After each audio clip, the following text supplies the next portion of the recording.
Let's go.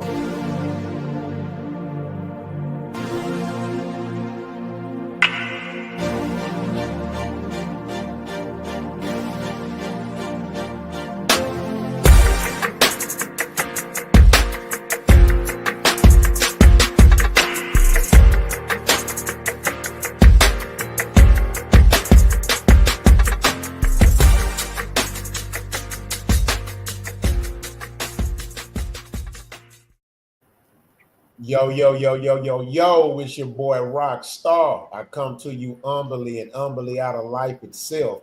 We want to welcome you to another great episode of the podcast at my mama's house. Also, be sure to check out Rock's house as well. The first thing we want you to do is subscribe. Click the like button and subscribe.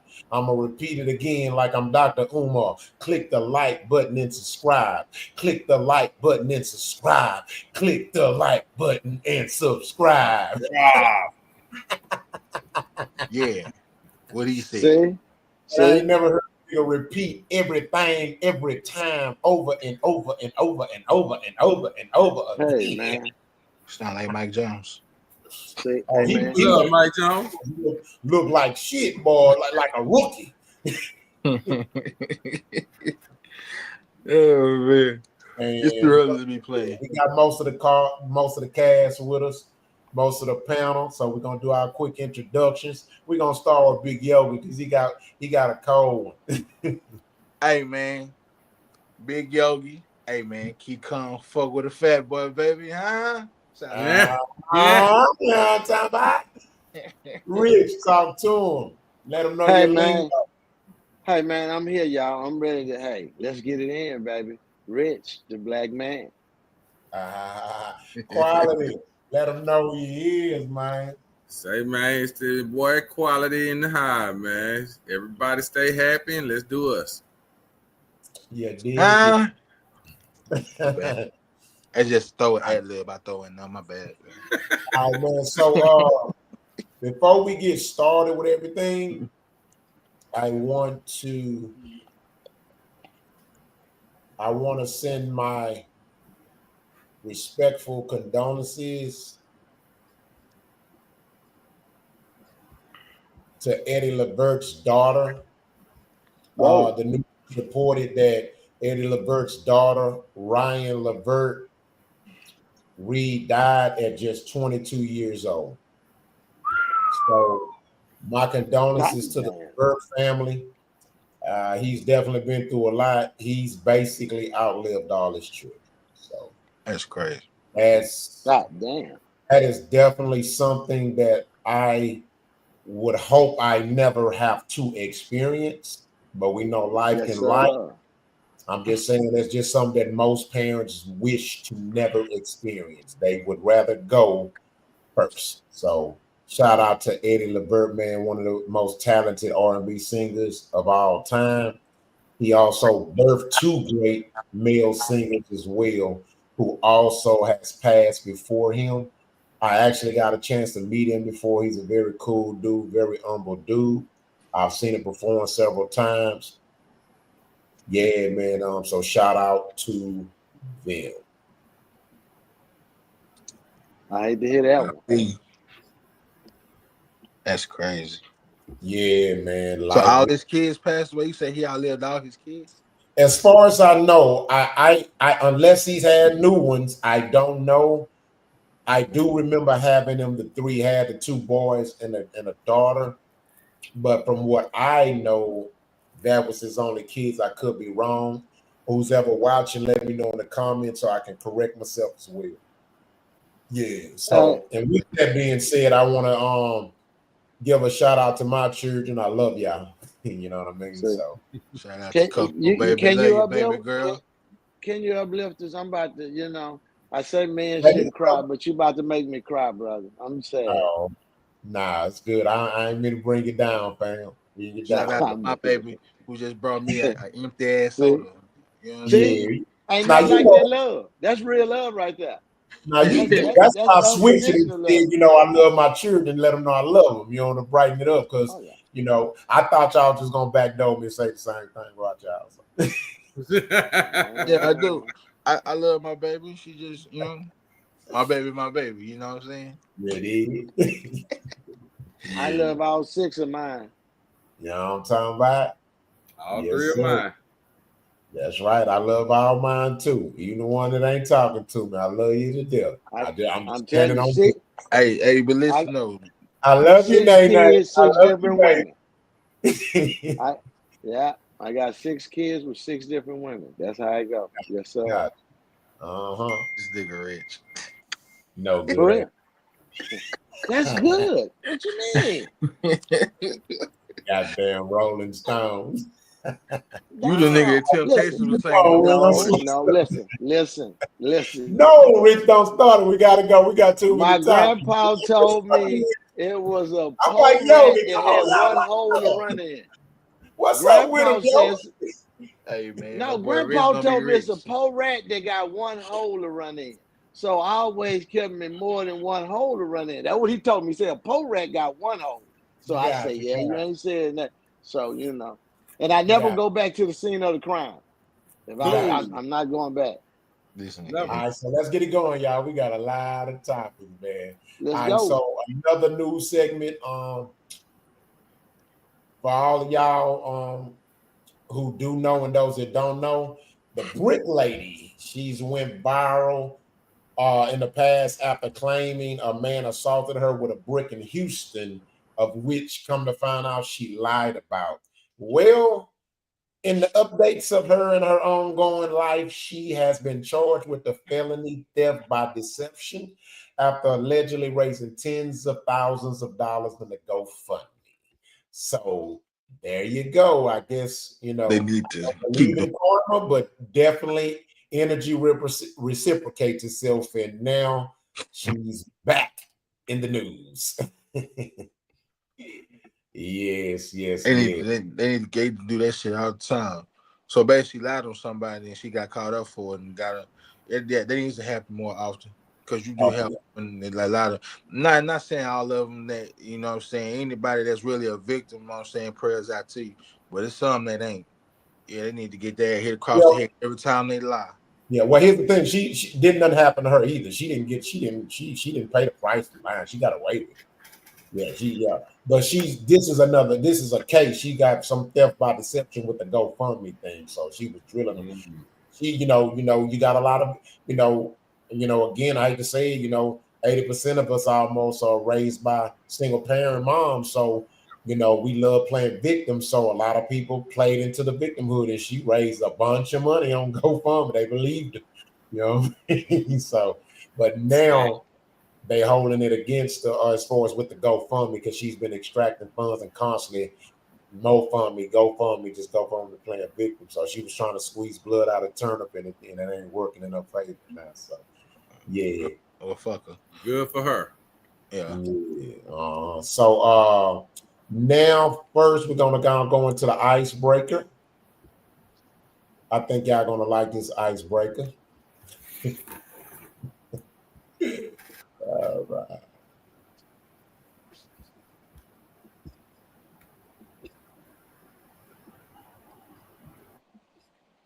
Fellas, just remember when you say you don't like lashes, wigs, weaves, makeup, and all of that shit, this is what the fuck a natural black woman looks like. So if you want to hang out and we walk around and I look like Frederick Douglass, cool. I'm going to comb my shit back on purpose. We can hang out. We can definitely do that because remember, you like natural black women that wear their real hair. So when I want to wear my real hair and look like this, I don't want to hear a motherfucking thing, okay? I'm just saying. You fucking with it or not, boo? Because I typically don't let this shit show until, we start spending the night. You feel me? And you don't have to know what it is off the bat. But I'm just saying, this is what the fuck y'all like. So y'all done when y'all tired of us being bad bitches and getting our hair done and nails done and makeup done and all this shit. This is what the fuck you got to deal with, all right? So we finna walk around looking like two gangsta-ass homeboys together. And I'm going to make sure I swing your arm hard as fuck when we hold hands. Yeah, because you outside with a natural black queen now.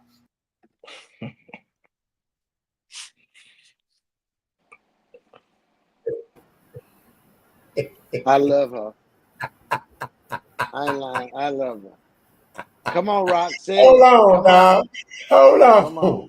Hold on. I mean, the shit ain't funny. There you go. Come on with it. funny. Yeah. Bruh. Look, Be careful what you ask for. Hold on. First of all, what makes you think that everybody is naturally ugly like ugly? That's what I was wondering, because like you only giving a small piece of the argument. Your argument don't carry no weight. It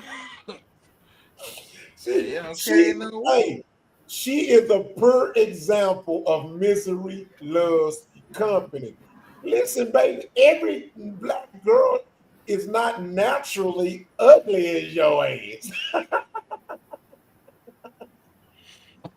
Hey, Crazy work. can I say this? I must have read that wrong. I see quality looking. He must feel like me. I think I read that wrong, Rob. I see what you're saying, but this is the way I read it. I read it that she was like, shit, nigga, you say you want natural. This what natural is. She ain't That's what I said she a thought. beauty. Yeah, she ain't saying I'm no beauty queen. She ain't saying that. Nigga, this what you want. This what it is. I'm going to give And it to to me, you. she wasn't Now, ugly. She wasn't an ugly and girl. she wasn't ugly at all. What Yeah. I'm saying is she just was living her truth. Like, nigga, if you want to play, let's play. I saw that. I feel her. I really I understand her. Now listen, you know why? Because as a man, as a real man, bitch, you can look like that long we fucking, but if we go out, put yourself together, we cool. We come back, you ain't gotta keep that clown show on for me at the highs, but in the public, But that shit totally, y'all read that shit totally wrong. No, I'm just saying. I just thought she was saying, "Hey, because she wasn't an ugly chick." I want to see what she look like dolled up, because man, that's natural. I wasn't impressed. Thank you. And let me tell you something. If she been over, I done talked to a lot of girls, and when you and naturally they look a whole lot better than her natural. Let me say this, hey fellas, let me help you out. I'm not here to lie and do that. I'm here to tell the truth and be transparent. I can go back. Listen, I can go back in my history in my head and think of the worst bitch I done fucked, and I know that she is not even close to the worst thing I done ever stuck my penile in. So I don't know what y'all looking for or at, because I ain't fucked all Beyonce's. I ain't gonna sit here and lie. I didn't either. I done had me some Lizzos. You gotta agree to disagree with I done had some Macy Grays. You understand? The Erica Badu's. You understand? I'm just being honest. I'm just going through it. So I'm saying, when I judge women, I judge by the worst thing I done fucked with. I done fucked with shit that I'm embarrassed of. You understand? Okay. I fuck shit I got mad at my own self about. I'm like, man, why'd you do that, dog? Why'd you fucking do that? I've been mad at myself a bunch. So that right there, that ain't bad to me. I just feel like she just letting the world say, hey, we call them girls that you're talking about, don't tell nobody's Rich. I don't. Every girl he named, the Macy Gray, Erica Badu, these are some of my favorite women. So I don't think that they're ugly women at all. That's what I'm telling you. But the issue with this young lady right here was this. This young lady came on here. This ain't the great word to me. I'm gonna be honest with you, but okay. This young lady, everybody got their own interest in how they look at people. That's how, that's everybody. But this young lady, she came on here to prove a point. Now, she went to the most drastic measurement to prove that point by not doing nothing. See, her hair was just nothing. I mean, we're not telling you not to do nothing with it. Comb it, but it doesn't have to have extensions and weave and all that in there. And I prefer a natural woman, so I ain't gonna even bullshit you. It's right up my alley. Everything natural to me is perfect.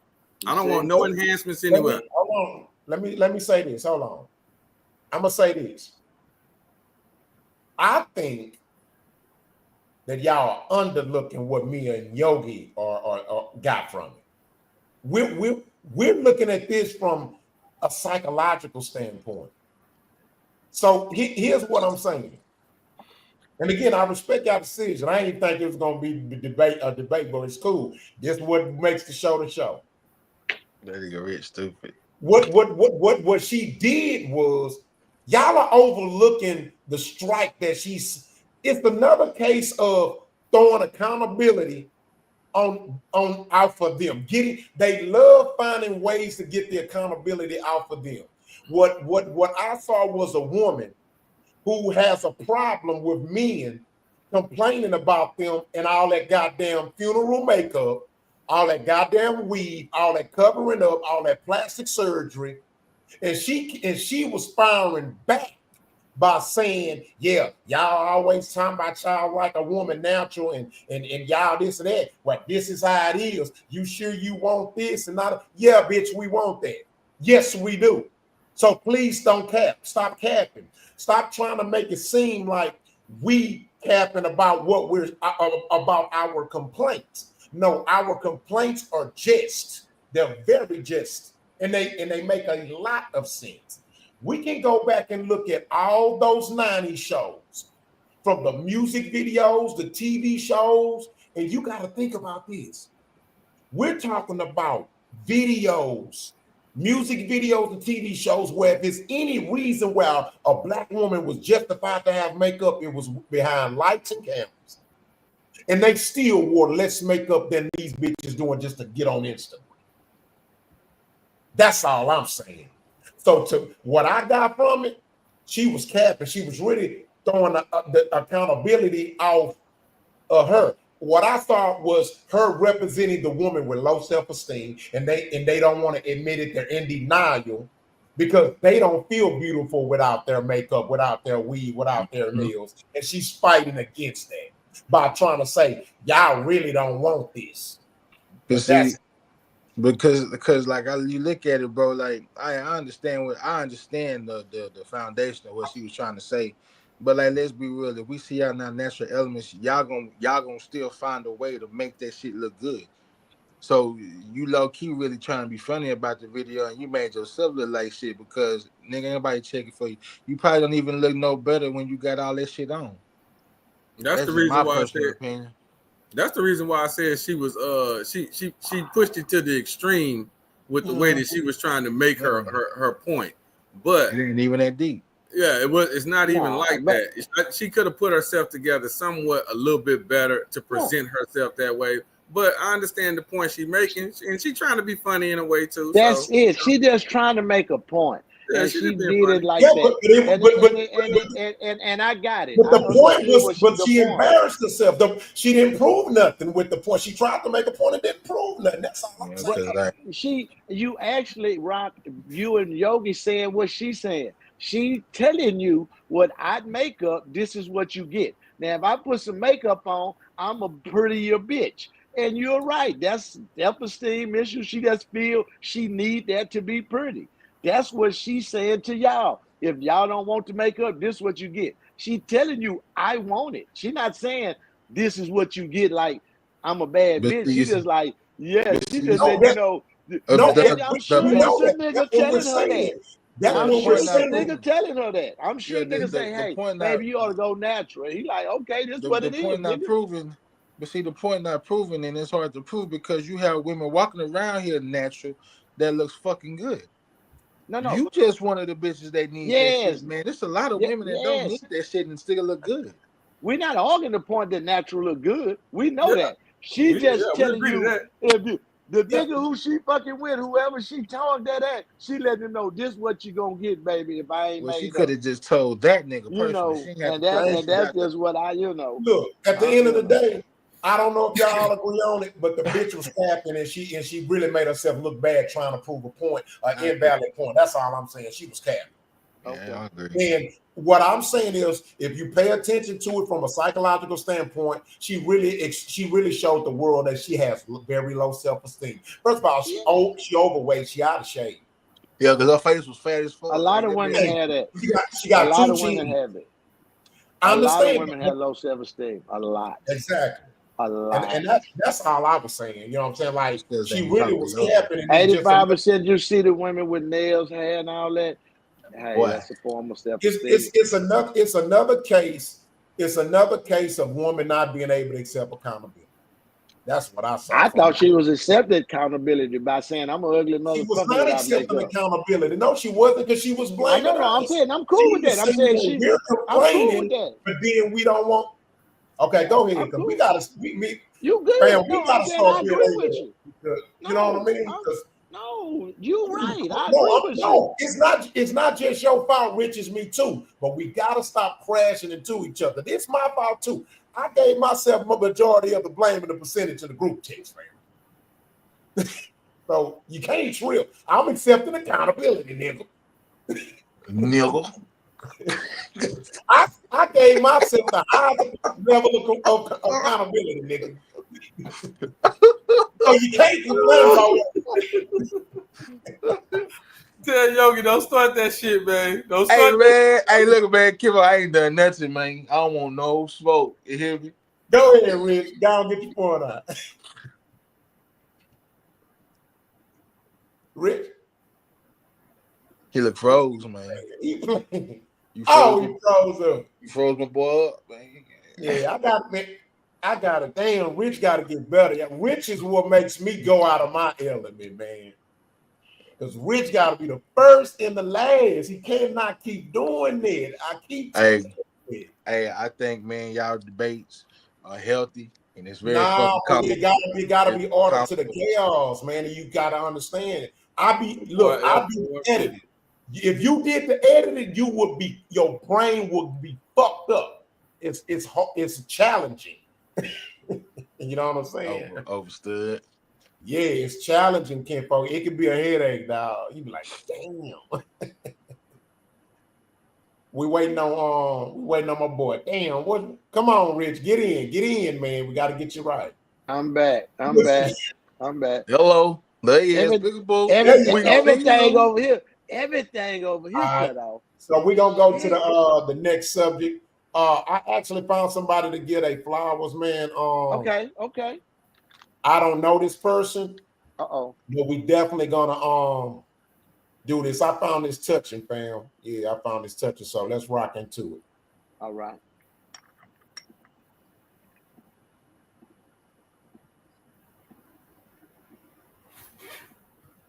Mute your mics.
All right, man. So let's give our flowers, man, for that man, bro. Give him a round of applause. Yes, sir. Yeah. So that's a teacher in Africa. I'm not sure which country. I attempted to find his name or whatnot, but as long as we keep going viral, it'll get to him. Yeah. I brought it up. I decided to give him his flowers, man, because I love that type of stuff, man. You know what I'm saying? We need more people to do things like that. And a lot of times, sometimes the people who quote unquote do the biggest things get all the credit. But I'm about giving the credit and showing respect for the ones out there who are doing a lot of little things. You see what I'm saying? You know, we usually only give credit to people who do one big things or one or two big things. And make the news and, oh, this person gave $1 million and this person brought a truck. And it's not to take nothing away from them, but I find it just as valuable when somebody like this teacher are doing a bunch of little things. Because a bunch of those little things add up, you know what I'm saying? And so, yeah, because like I'm not gonna lie, man, don't nothing make me feel better than training, you know, a young man or a young kid, you know what I'm saying? You know, who may be going through something personal in their life and you don't even know, or you do know, and they but because you're training them or you're doing something for them or you're involving them in some type of extracurricular activity, you're becoming their positive refuge or break away from what they may be experiencing or going through in their home or in their life. You know what I'm saying? And man, it's just something that I'm glad that I'm able to have some type of platform or take the time to use my platform to give people like that credit. You know what I mean? Yeah. So shout out to that brother. You know, like I've seen it, man. I've seen this firsthand. You know, Rich have his businesses and food trucks and stuff. You know, to make money, but I've seen this man give away food. You know what I'm saying? Mm-hmm. Don't even think about it. You know, those little things matter. We don't know how. We don't know this man, this person that he probably fed, probably haven't eaten in 2 days, and we don't even know. You know, it's people who might have not eaten in 2 days. You know Hey what I'm saying? man, when you solid, you're solid, man. It ain't no. Oh yeah. It was just in it's not on you, man. If you that way for real, you gonna be that way no matter what the situation is, man. Yeah, I salute old buddy though, man, because that's man, man, that's He some got good a lot shit. of love. Yeah, that's some good shit right there, man, for yeah. real.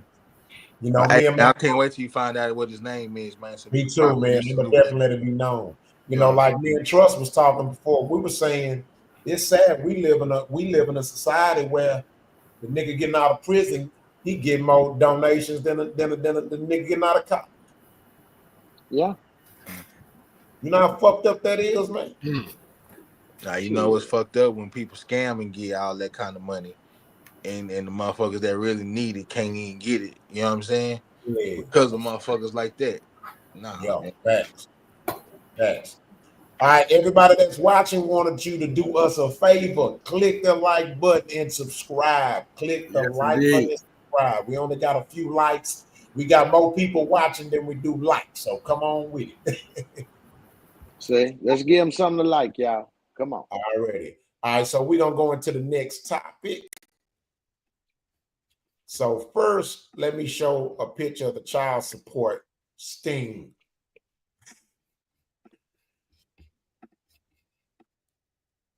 So a woman was arrested for getting child support from 8 men for the same child for 6 years. Wow.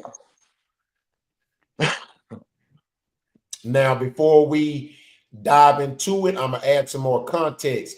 The reason I brung this up because a lot of people, it was a lot of comments talking about the conversation, the great debate that me and Quality had. So I want to bring this up, and then we're just gonna, I guess, continue to, extend the conversation somewhat, and just kind of just add more conversation to it. And I'm doing this because of the comments in the audience. A lot of them felt like it was more just extra content, more competition. More context to be added to it, and indulge more in it, because the viewers was like they even agreed that none of us were right. I mean, we're wrong. They said both of us were right, which we even agreed on. They just wanted us to have more extended conversation about it. You know what I mean? So let me show this. How did you agree on it? What did y'all agree on? What did y'all say? Rich, see you I'm fucking listening. up my editing. Go with it. Go with it. I'm sorry. Go with it. Hold your thoughts, Rich. Hold on. Hold on. All right, give me a second.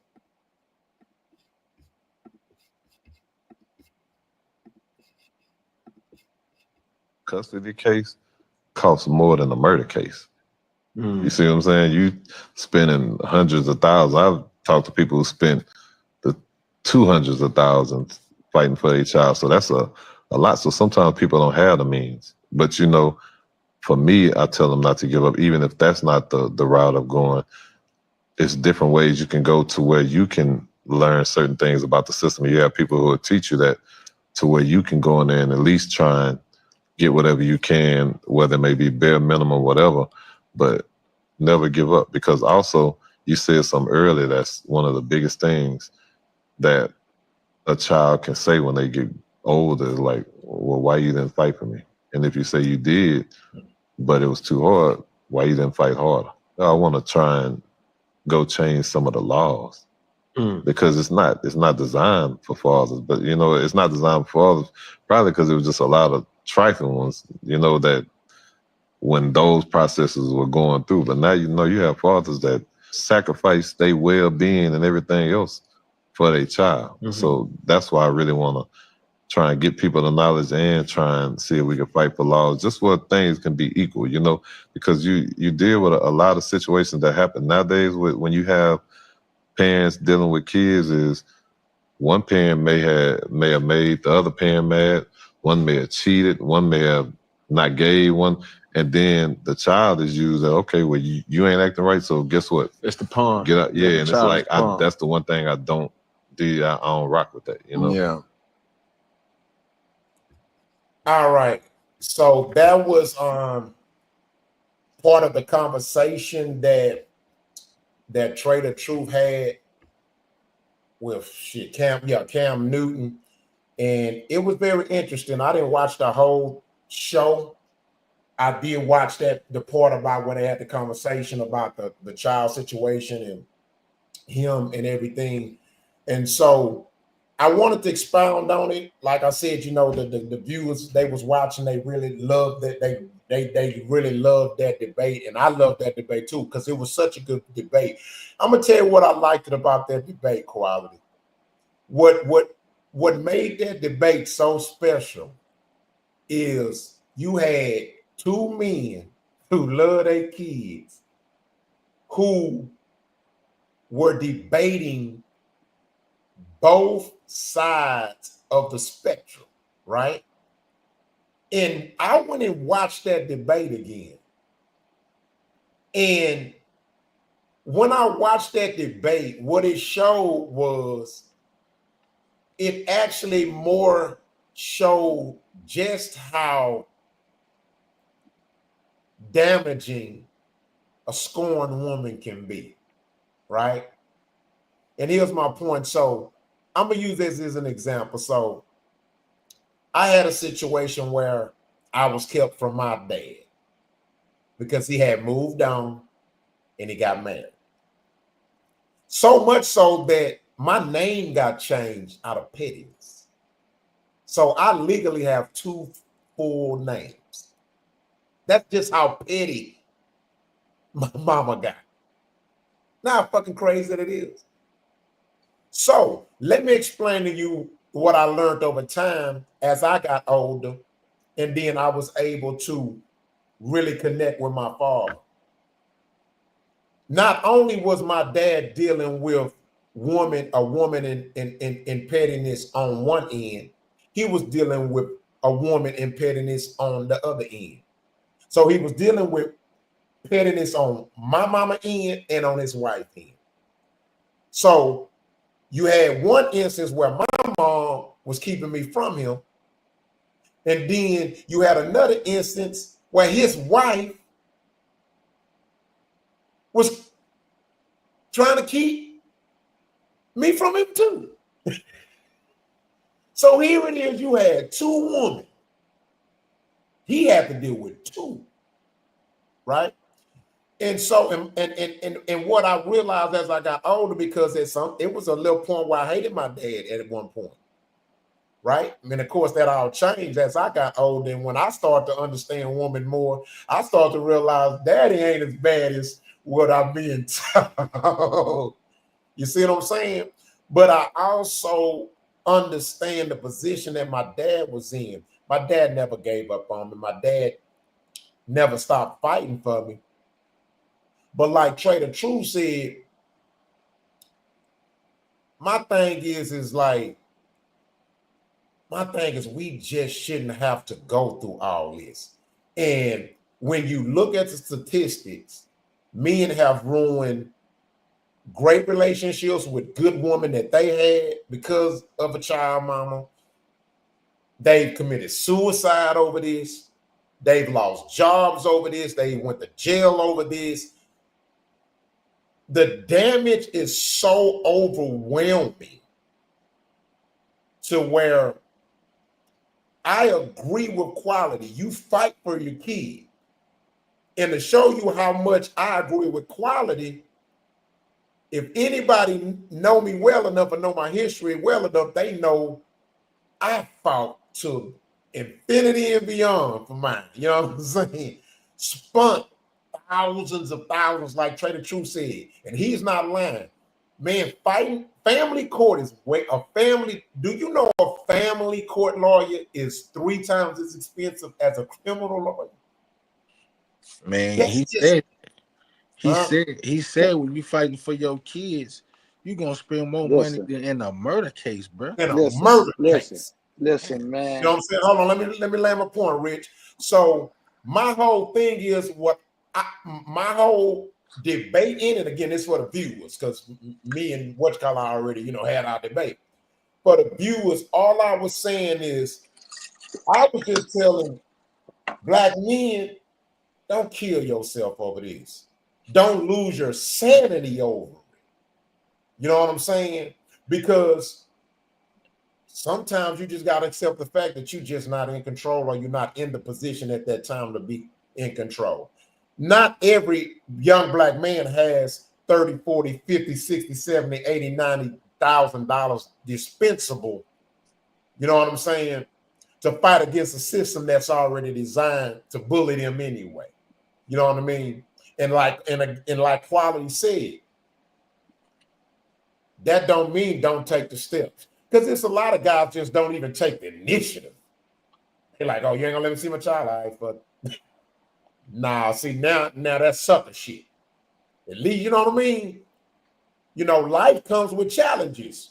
So if you can challenge, if you can tackle challenges and other challenges in life, why wouldn't you tackle the challenge of fighting for your kid as well? You know what I'm saying? So I just wanted to put that out there, you know what I'm saying? So I did that for the audience. And before you speak, Rich, because me and Quality, we the ones who had that big debate, it's only fair to give Quality a chance to just add to what I said as well, because again, we was both right. We were just passionate, and it's just two sides of a coin, where both sides, we bully. You know what I mean? And it's a heavy fight. It's a heavy battle against us. You know what I mean? Go ahead, Quality. The Trader Truth deal. I mean, it's like you say, both of us are right in any type of situation, and really it's in any situation. More than likely, you got to do the best decision that's best for yourself. But the way I'm seeing it is, and I'm not trying to say this person better than that person or whatever, as far as the woman and the man. But the same way that the man is strapping for income to make that fight, some women are going to strap for that same income to make that fight. Therefore, they can't come up with the money to get the lawyers and all that there to obtain the type of representation that they may want to get to actually make the fight. But the state get them lawyers though. Well, the state give you a lawyer too. Yeah, so now you already know you're gonna get the bottom of the barrel lawyer. They didn't give me no lawyer. I mean, you have options to where you can seek that type of help or whatever. You can seek that type of help to help you obtain those type of things. Yeah, you have the advocate lawyers, but Like you said, you're gonna get the bottom of the barrel, bro. Right, you're gonna get the bottom of the barrel. So you'll do better just going spending that money and coming up with exactly, bro. Yeah, but I'm saying from experience, them lawyers they were shitty, bro. It didn't work for me. But this is the key that I was trying to make though in the whole scenario. Yeah. You don't have to obtain those things right away. That is when you cannot come to a conclusion between the two of you on how we're going to do this co-parenting thing. If you cannot be responsible enough to come up with a conclusion that best fits the child with the two parents, then yes, you will have to start looking in lawyers and things of that nature. But when you ultimately do the decree or the child support paperwork, it will set things in boundary to where you're, like I told y'all before, your mother can't move out of the state with that child or whatever. You can't do none of that because that would be considered a void of the deal, which means that now you can either bring her back or bring the child back. The woman can leave, but that child can't leave. It's only a certain amount of miles that woman can stay from you. Y'all have to stay within the same vicinity of miles. If you made that child, let's say in Texas, you made the child in Texas, well, the woman can't move to Louisiana without your approval because that child is in place. Now the woman can. Let me rephrase that. The woman can. The child cannot. The child must stay in Texas because that's where y'all buried the child at. So it once you get higher up, then yes, you will have to start looking at lawyers if y'all can't come to a common, agreement on how to co-parent the child. Yeah. What I think quality, and also I think this too, I think in somewhat ways, I could be wrong. I understand I understand what you're saying when it comes to having a child mother that's being somewhat fair. What my debate is based on the overwhelming amount of women that is just not being cooperative, bro. You know what I'm saying? Got me in there. It's the same way now. You know what I mean? Yeah, but I'm not talking about the deadbeat dads, fam. I'm talking about the dads that actually are being fathers, bro. I in no way give a damn about representing the dads who ain't trying to do nothing. I'm speaking on the good fathers, bro. The good fathers are catching hell, bro. You know what I'm saying? What Rich got to say. Go ahead, Rich. Listen, last time y'all talked about this, I swear I kept my mouth shut. You did. I didn't want to get into this because y'all don't understand what y'all talking about in totality toward. I understand because quick story, child support. Here we go. My mother passed damn near 2 months ago, right? And I have a daughter who I took care of and raised to 15. Her mother put child support on me years ago. They don't fuck with me, but they had that I owed her $14,000 and they put $22,000 interest on it. My mother's teacher retirement and my inheritance went all to her, which she come to the funeral and told me, hey, if that money get caught up, I give it to you. Do you know that she changed her phone number and everything, and that has drawn a strife like between my daughter and me? So I had to accept that my daughter can't get in between this and choose. So I was like, this is against the law. And I'm just saying how money, you never know nobody till money come involved. Because if you'd have asked me this beforehand, I would have never thought she'd have did this. Because little history, my mother bought her first apartment and furniture. She took care of her because that was like her first granddaughter. She took care of my daughter. My daughter and the girl lived with my mom. And she's not a trifling person. I'm just like, what made that happen? And do you know she wouldn't talk? I finally got something maybe a week ago. She sent word. It's because the girl I dated in high school, listen, the girl I dated in high school, me and her ended up getting back together 5 years ago. She just found out because she saw her with me at my mother's funeral And she said seeing that made her not want to give me nothing. And I was like, bullshit. That has nothing to do with one or the other. You know what I'm trying to say? And that's why I say child support, man. I'm saying they use that shit as a weapon.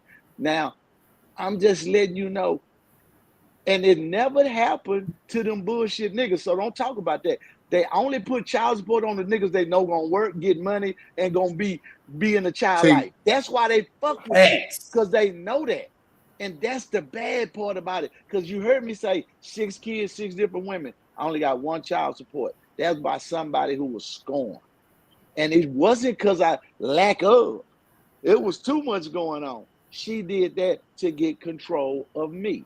Because what happened is child support empower them over you to where if you don't pay, because I'm not lying, I didn't pay child support because I didn't have a job to pay child support. I got my money from the streets. So I'm paying like this. And there's no record on paying like this. You know I'm paying like this because ain't no woman that's going to let a child. And I'm talking about pay for graduate. What? When we go in that shit like I ain't did a goddamn thing. And I'd be like, really? But so, see, but now, hold on. Let him finish. I'm landing the plane. When she met me, I was 17, 18. I was not a good guy. I was abusive. I was all that. We grew past that. We stayed with each other 20-some years. And we ain't been together. But when she put child support, and I went back and lived with her while I was on child support.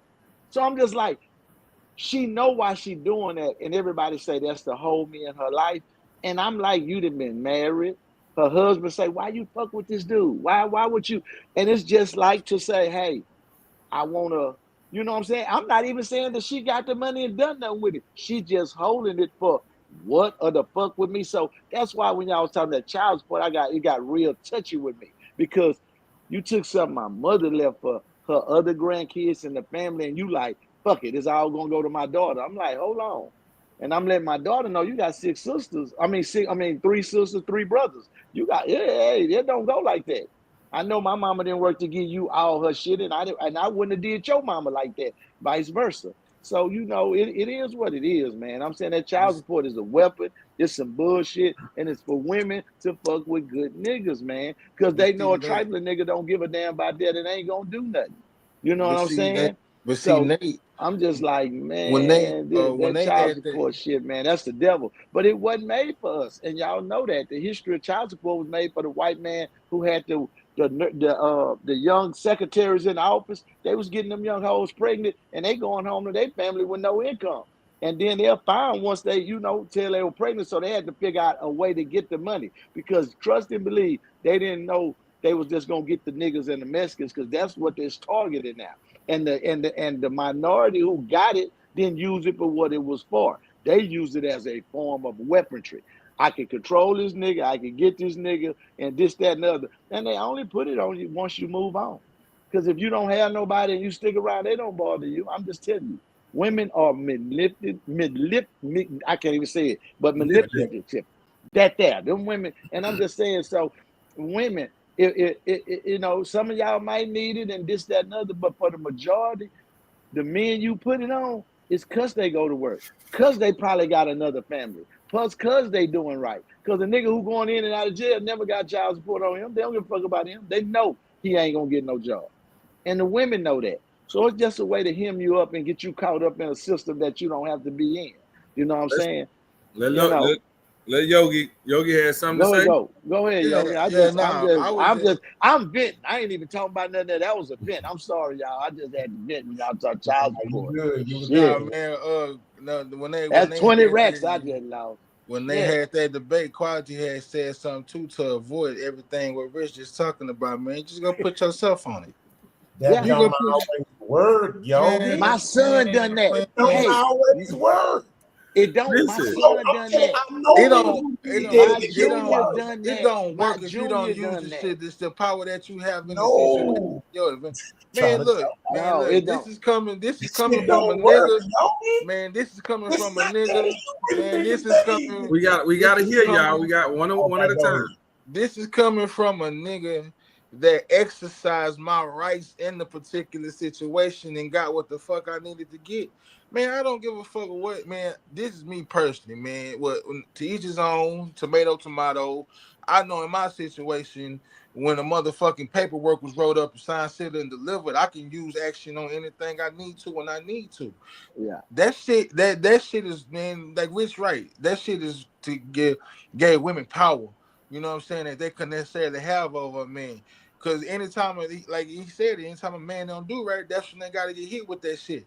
And that's their well control. You know what I'm saying? But if you take that little sense of control and you control the situation yourself, what control do they have? Yeah. I'm gonna exercise every fucking letter, word in that document that I have to at the time. I'm gonna use that bitch. And we gonna go on about our business. Now, this is the point with me too. Like Rocky sitting up here saying, we shouldn't even have to go through that, right? And we shouldn't. But when it's already set in place, man, you can't get mad about what you can't control. It's already done. So now I'm gonna control that bitch to my best abilities and go on about my business, man. Okay, my son did that. So hold on, Yogi. So let me ask you this question. So out of all the men that did what you did, how many you think had that outcome? Be honest. I mean, we already know. That's a fair question. I don't think that's a fair question. I want to prove it. But see, I'm not sitting there saying it works for everybody. That's just my situation. I think my son done that because my oldest son, little Larry, went and did it. His mother told him when he had his daughter, because the girl was kind of difficult. See, I didn't never had a difficult baby mama. I can't get rid of mine. So they not difficult. They're around me right now with the kids, without the kids. So the girl, you know, she was doing like you said. I probably didn't want him to see her doing that. So he did what you said, Yogi. Man, that man went and put child support on himself. But now he working UPS, been there for years, 15 years. So he just went and put child support on himself, got the child support payments where he could do it. Do you know that girl moved in with him? She live with him right now. So he like, shit, when she get the child support money, I get it right back. You know, I'm like, oh, okay. But like you say, it don't work all the time. She was difficult for her, like didn't want us to see the baby, didn't want this, didn't want that. So that's why he done it, you know. Look, I ain't never had that, so I don't know. Listen, the record shows if a nigga worth millions can't get custody of his child, can get his rights taken and get minimal rights. Come on, bro. What's the nigga making $60,000 a year chances? Let's just be real. It ain't that. Hold on. That's proof that the system is designed for majority of us to fail. Some may slip through the cracks, but come on. If a multi-millionaire nigga catch hell, what makes you think the average working man gonna come out winning more than losing? But the system is not designed for us to win. But ain't nobody saying us are gonna lose. But ain't nobody saying like the shit is made for us to win. We already know man, bro. That's all I'm saying. I called the child support office one time on the situation. You know what these people told me? I couldn't call about the nothing because I wasn't the mother on the case. So you saying as the father with my name under the whole father's name on the fucking case, I can't call and get information about my case? Nope. Okay. Say y'all, I got a quick child support question right quick. I mean, a thing. Man, it was a girl swore that this little girl was mine, y'all. I swear. She sold it to the world. She sold it so much, y'all. I believed it. Listen to me. She brought so much hell in my life. I was buying the little baby shoes and everything. True story. I'm not lying. They making shit up. I promise. Anybody, my boys will tell you. I took care of this little girl at 15 years old. Do you know her mother got mad at me and took me to child support court? And I wasn't going because I know the baby ain't mine. They was finna automatically put it on me. They gave me one more time to come, and I went. And they was like, hey, you're going to have to pay. I said, no, I'm not. The lady said one thing. She said, have you ever had a blood test for the baby? I said, no. She looked at the thing, no. She said, well, we're going to give a blood test. And the girl was like, okay. So I'm like, okay. Got the blood test back. It was 99.9, not mine. You understand? I've been look, she had me taking care of baby for 15 years, but wanted to go to child support and fuck the whole thing out. Do you know once I got the letter back, say something. Once I got the letter back, her mama or nobody would talk to me. Do you know that my ex that I was with believed her all them years? When I showed them the papers, everybody said like, so y'all crucified me because they swear I didn't take care of the baby. I didn't want to do nothing. I'm sorry. I'm like, that's not my baby. I'm sorry, but I would break down and buy shoes and do everything for the little girl. For Rich, real. I'm so confused on the story. Let me show you why. Please, just give me a second. Okay, and then the next thing, y'all, is this. When we talk about this subject, I get 99 different things that happen, but we're not addressing the actual thing at hand. Okay, so we got to kind of stay focused. We can't go all around the world telling them about your particular situations, and this is where you guys have to do this, and it's gonna hurt your feelings a little bit. But this is where you guys have to take accountability. No. Come on, let me finish. I understand we all thick-skinned. I'm just telling you, you're gonna have to take accountability here. Rich just made a comment. Well, first of all, Rich made on the first soliloquy that he had said. He mentioned something that I keep trying to tell y'all, and y'all have mentioned this yourself. When men are more successful, it's typically when they're older.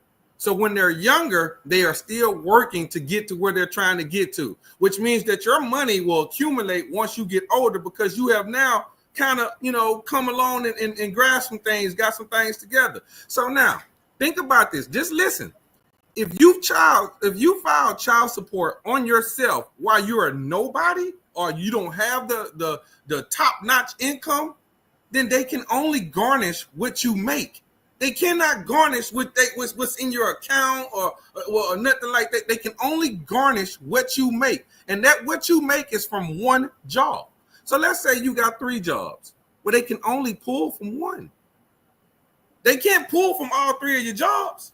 They can only pull from one unless you got a bunch of freaking kids, then that's a different story. So now you got to go about it a different way. Of course, that's going to be percentages. So that's the first point. If you file on yourself early, more than likely you guys are not even at a money level to where you can even be taking that much for. Now, you wait till later on in life to file. You just said, Rich, you've been taking care of this child for 15 years and this child wasn't yours, right?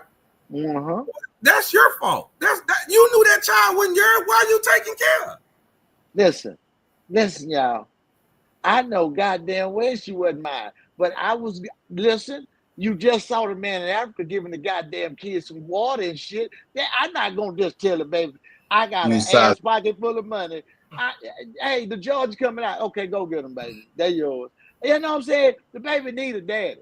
That's what I'm saying. But when she started pushing it and making my home life miserable, the mama, like it really was some real deal. But the backstory is I used to trap out the mama apartment. She let me make a bunch of money. So I was obligated. That was her saying, that's your child, you're going to take care of it. Because she knew I had the financial means to do so. So that's what that was. And that's what she was pushing on. It wasn't so much that it was really mine, but nigga, hey, you finna, and I was. Quick question, Rich. Goddamn. Yes, sir. Trapping out the apartment, do you have to pay taxes on that money? Oh, hell no. Okay, exactly. Therefore, had you filed the child support then, you cannot pull from trapping out of an apartment. But I didn't pay child support on the baby because it wasn't mine. I'm just saying how you didn't pay child support on the baby because no one filed child support. But she did? She went did. That's how I found out it wasn't mine.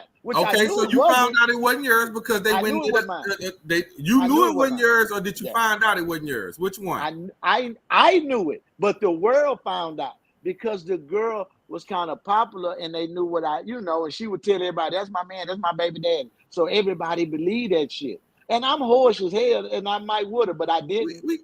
I didn't, and I don't think we can care about what the world thinking, Rich. We trying to protect ourselves, so we can't worry about the world. So I was cool with it. We can't worry about the world. We only gonna worry about what you said. What you said was the white folks, she lost. Okay, yeah. What you said was key to it. You said that when you went to the child support office, they made you take a blood test. Once you found out that child wasn't yours, that should have taken all obligations off of you. Am I correct? Yes, I didn't have none in the first. Yes. Okay, then. And the things that you did in the beginning, Rich, that's kudos, man. You're a great guy. So ain't nothing wrong with what you did. Yeah, you're a great guy. You took care of a child that needed help. man, that makes you an awesome man. Very, very much so. Awesome man. But when the facts hit the fan and you knew that it was time to go to the ring and it's time to start fighting, you knew exactly what to do. Go to that goddamn office, file these, or you didn't do it, but someone did it. File the child support since you knew that child wasn't yours, and let's go ahead and get a blood test to determine the truth. That's where the facts came in. We have to be accountable for our actions, y'all.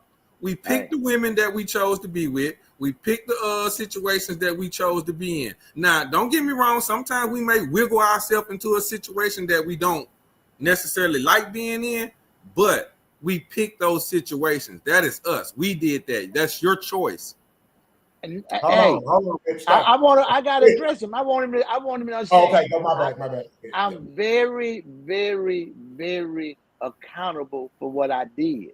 I knew that. Right. It was that the point I'm making is when she tried to put the white folks in there, she overplayed her hand.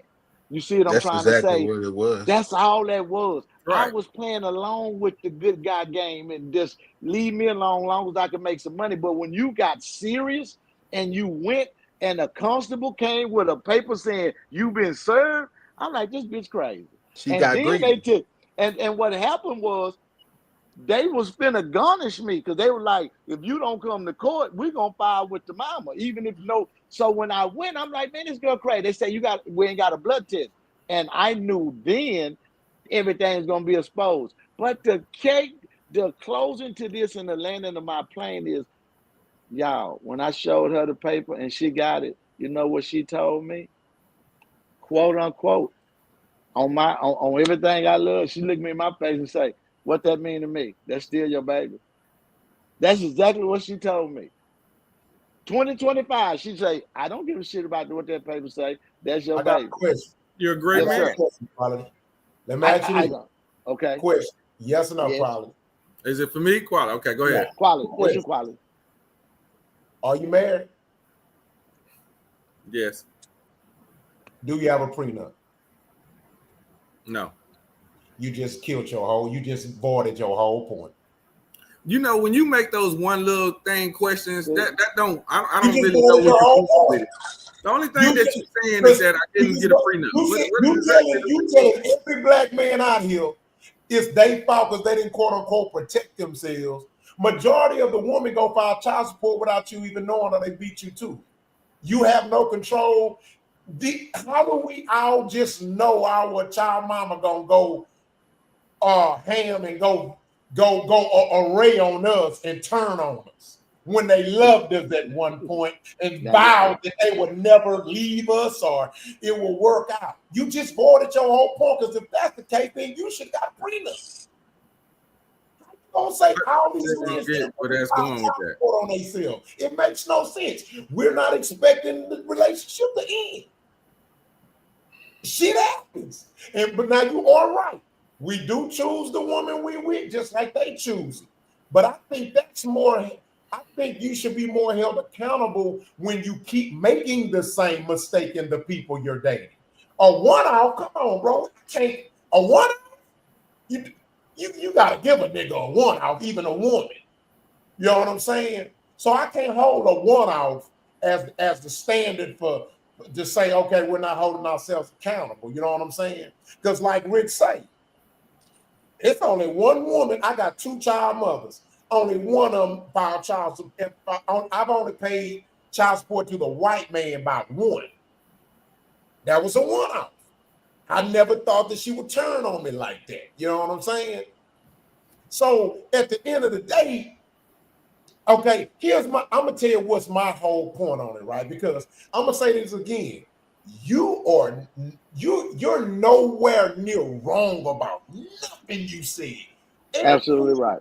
Every point you made is quality, dead on target.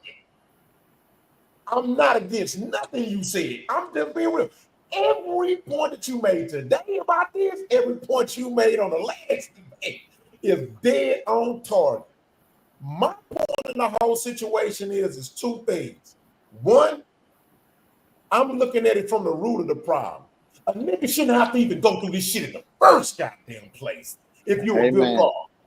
2, this is, and again, Y'all, some of y'all might agree to it, some of y'all might not. What I'm saying is, and this is what some older men told me before, because they told me, they explained how the Rolling Stone thing villainized black men. See, that was a stereotype that was inflicted upon us and given to us. See, we don't really know where that term comes from.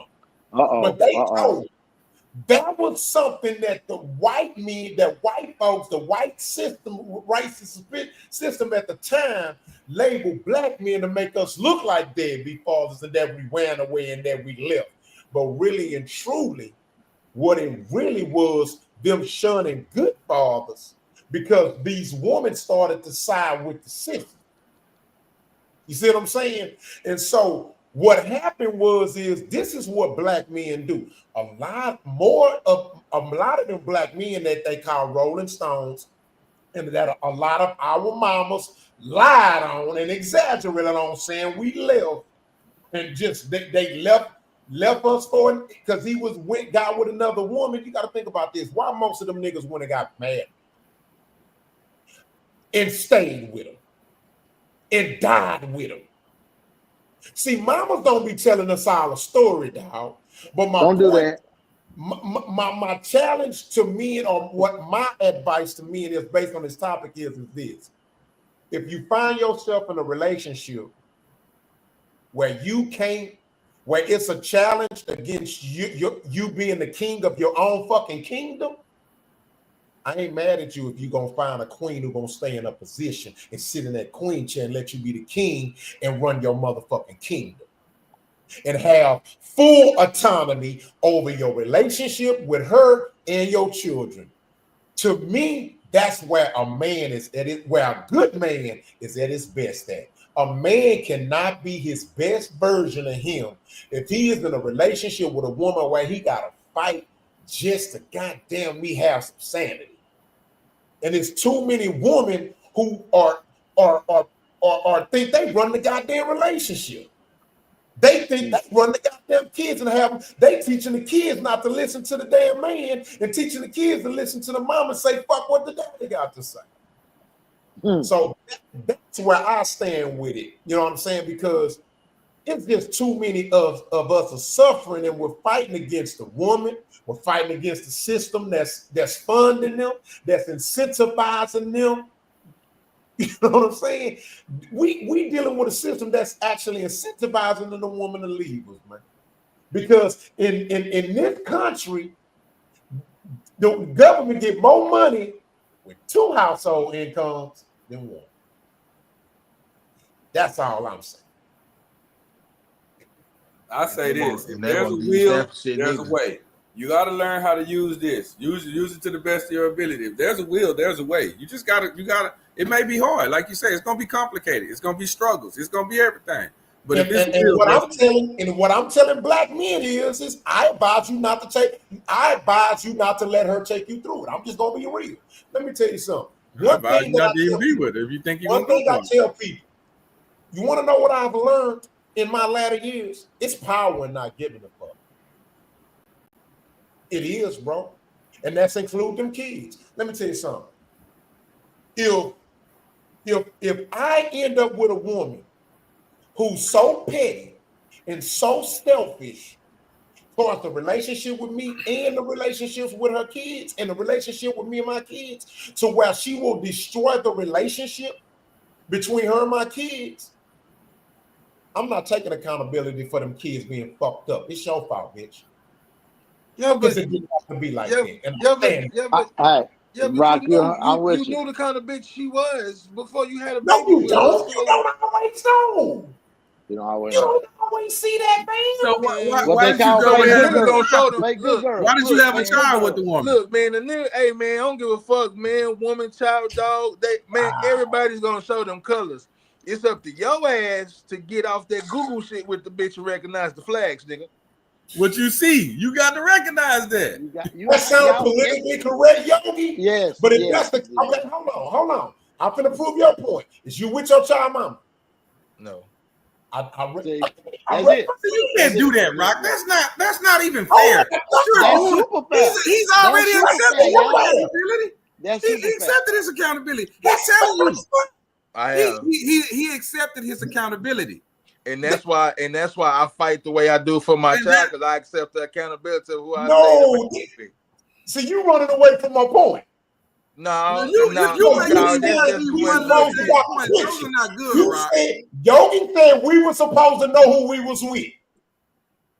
Bingo. Just for my point, if he not with it, then that don't mean he didn't know who she with. He found out, just like you found out. But we cool. But we cool. No, listen. What he's saying, y'all, is he's saying no. This is what he's saying. To prove what you saying, right, Yogi, you would have to be with the person you had a child with because you knew who you had a child with. That's not what he's saying. No, listen. I'm sorry. What he's saying is, hold on, I got you. What he's saying is, if you're not with her and y'all have a child, she turned to somebody you didn't know. That's why he's saying what he's saying. He's saying you really don't know. Because it's fake good girls. That's his favorite thing. They'll be one way this way, and when they have a baby, they turn to a whole nother woman. You like, who is this? Whole nother person. But now that's all it is. Both of y'all, right? Because it's degree of disagree. Exactly. But to level the field, all the bitches ain't shit. Y'all just start there. You'll be all right. You wait on the left now. See, I know. You know that's me. I gotta go left. I'm just saying we just put them all in that barrel. Let me add to this. I'm gonna just say this example, right? Because I don't know if you ever get it right. I ain't Jesus. I ain't carrying my cross for you to hang me on, partner. You don't believe in Jesus. But I'm just using it as an example. I ain't carrying my fucking cross for you to hang me. So my point is with these women, I'm not gonna suffer. I'm not gonna allow myself to let you make me suffer by you taking advantage of my vulnerability for the love I got for my child. I'm not doing it. I'm not doing it, bro. I'm gonna tell you why. Because it ain't, for me, it ain't worth it. It's not. Now y'all looking. Look, I can see if I was a deadbeat dad and I said that, but I'm not. I filed for mine. I spent $40K on mine. That was just on one court case. That was just one fight. I had to fight for years. You talking to somebody who stayed in relationships with a motherfucker. For the sake of my kids. I got a question for you. Hold on. Just so my kids can have both their mama and daddy in a house. But when you got a woman who's constantly fighting against it, bro, it ain't worth it, bro. Guess what? I'm gonna say it again. What them old guys told me. Niggas was just like, you know what? Since it's like if she not gonna get with your program, go leave, find a woman to go get with your program, have kids from her, and you grow and you die together. That's just the way it is. I understand what you're saying, Yogi. We have to have responsible penis. And I understand that because hindsight 2020, I love my kids. I don't have too much against their mothers, even though they rotten or whatever they do. But I just think if I know what I know at 55, I wouldn't have left my semen with none of them women like that. I would have had a good time, enjoyed it, but I don't think I would leave. I would want to have a child with them. Not that they ain't great mothers or this, that, and the other, but I think if I could do it over, I would have a child and I could give all my attention to him and the mother and I grow that child the way I want, because my last two was in the house with me and I saw how they turned out different than the other four that wasn't. You know what I'm trying to say? So on that tip, I say for the child, I would want to do different. You know what I'm saying? I'll have better response. But now I would be a hoe and fuck a bunch of women. I just wouldn't have kids. Like when I was younger, I just thought every girl you slept with, put a baby on. You know, that was just immaturity and ignorance. and I did it. They was, as Boosie say, they was young, so I raw dog. Yeah, they You was know what I'm fresh, so saying? I raw dog. I was Boosie. I felt it. I felt it and when he look, said that. but Rich, But now I but learned. Rich, I learned but though. hold You on. know. And true. Now, but Rich, now here's the thing though, right? Okay. We gotta admit that the accountability for that goes on both ends too, right? You goddamn right. So you only further prove my point. No, man. No. You can't keep doing that, man. Let's get out here now. Inequality. Hold on. We can't Rich only further proves my point. The only difference is that at least Rich not using the kids as a fucking weapon, but the mama is. Both of them was raw dogging. Both of them was freaking. But guess what? Who chose to use the kid as a weapon? The mama. And that's my fucking point. That's my part point. two to this but is, like once again, I don't think we arguing what you're saying, right? Because we shouldn't have to go through it. You know what I'm saying? But because we have to, we got to deal with what the fuck that comes with. But I don't have to continue to suffer under her cruelty. I mean, it's gonna get a point that's gonna cut off. Yo, I'm gonna say it again. If a woman, my advice to these young YNs out here, if you end up in a relationship with a woman you have a baby from, and a relationship or marriage don't work, hear me out. Let me finish. If you end up in a relationship with a woman and a baby with a woman that don't work, and you a fair man, you're a respectable man or whatnot, and it just don't work, I'm telling them, and y'all don't have to agree with it, don't fucking suffer 18 years of cruelty, of them taking advantage of your vulnerability in the system of suffering. Go find you a good woman who gonna get with your program, have you a kid who you will have full autonomy over, and live your life out, bro. And if she want to get with, and if that baby mama decide to wake the fuck up and stop being an ass and want to get with your program, drop them out. The child gonna ask for daddy. You ain't got to worry about that. I'm gonna tell you, the child gonna ask for daddy. I don't give a damn if you're a crackhead on the corner. Don't give a fuck. That child gonna ask for daddy sooner or later. It's gonna get old enough to say, "Where my daddy?" Fuck At what some you point, talking about. See, mama don't understand that. You can hold them out long as you want, but when they get to the point they say, "Where my daddy?" You see what I'm saying? That's something different, and that's what it is. The women don't realize that. They think they could shelter and turn the child against them because the child came out of them. They don't realize that we put the child in them. So the child more like us than them. You just was holding him for me. We create, you know what I'm saying? We create life. You don't do shit. And they understand, but they don't understand that. That's why, I let the kids know. And I tell y'all this by another again. I got 6 kids, 6 different women. All my kids act like they got the same mama. You'll never know that they don't have a different mama. And that's because they daddy. That's because of their father. Not because the mamas, because they don't even get along, but the daddy. That's a rule. You know what I'm saying?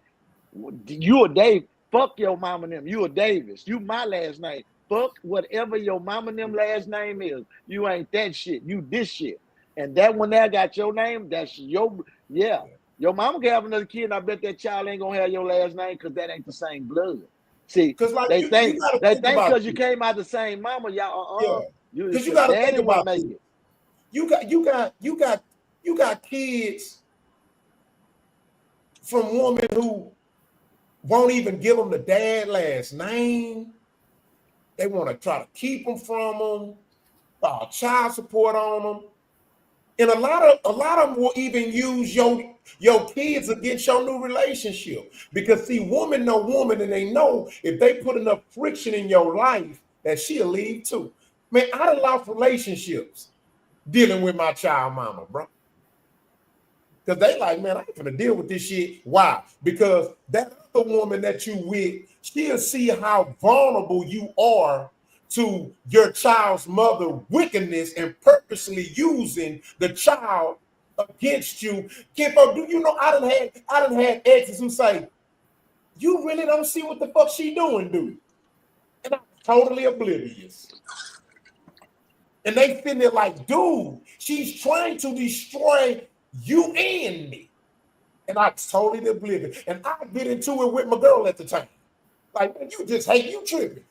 Now I'm thinking she trying to poison my relationship with my child and my child mama.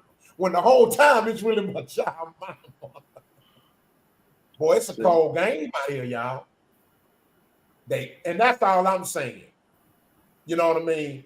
For you females out there that be putting niggas through unnecessary shit, fuck y'all. That's just what. And that's be accountable. Be accountable. Be accountable. And guys, we have to be a little bit accountable too. You know what I'm saying? But the women, we gotta be a little bit better. And I'm gonna add this before we go to the next subject. Think about this. Y'all ever notice the guys who don't give a fuck about the kids being in the life? They baby mamas be trying to throw them on. What?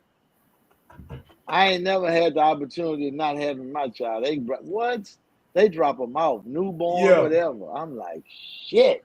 Yep. But I love them. Yeah. But man, that was good shit, man. I think it's gonna go viral again too, man. All right, we're gonna go to the next subject. Hold on. Let's see what we're gonna do. Hey man, y'all out there watching, make sure y'all hit that like and subscribe button, man. Get your notifications on, man, so you'll know every episode of At My Mama House that's dropping. When it drop, on time, every time. Oh, stay calm and fuck with a fat one. Yeah. Yes, sir. Hold on. Here we go. Hook 'em horns. I got you quietly. Hook 'em horns. All right, mute your mic. There it is. We're gay, but we're in Barnes & Nobles, and there's a kids book section, a gay kids book section, and this shit is crazy. Look at this. Okay, there's the gay BCs, right? Bye Bye Binary. Bye Bye Binary with a mohawk on a baby. Gay BCs, you're not ready. You hold us. Okay. What? A is for arrow and ace. B is for bi. This is crazy. We're gay, but this is crazy. What? For a baby? Okay. E is for equality. We'll take that. F is for family. Okay, we're getting better. Okay, why did it start so crazy? Just for hope. It got better. I is for intersex. It's pushing it. For a baby, this is pushing it. J is for joy. J is for joy. We'll take Tio and Tio. That looks nice. Forgot this one. K is for Kiki. Oh wait, I guess there's no gay word for M. Okay, we're gay.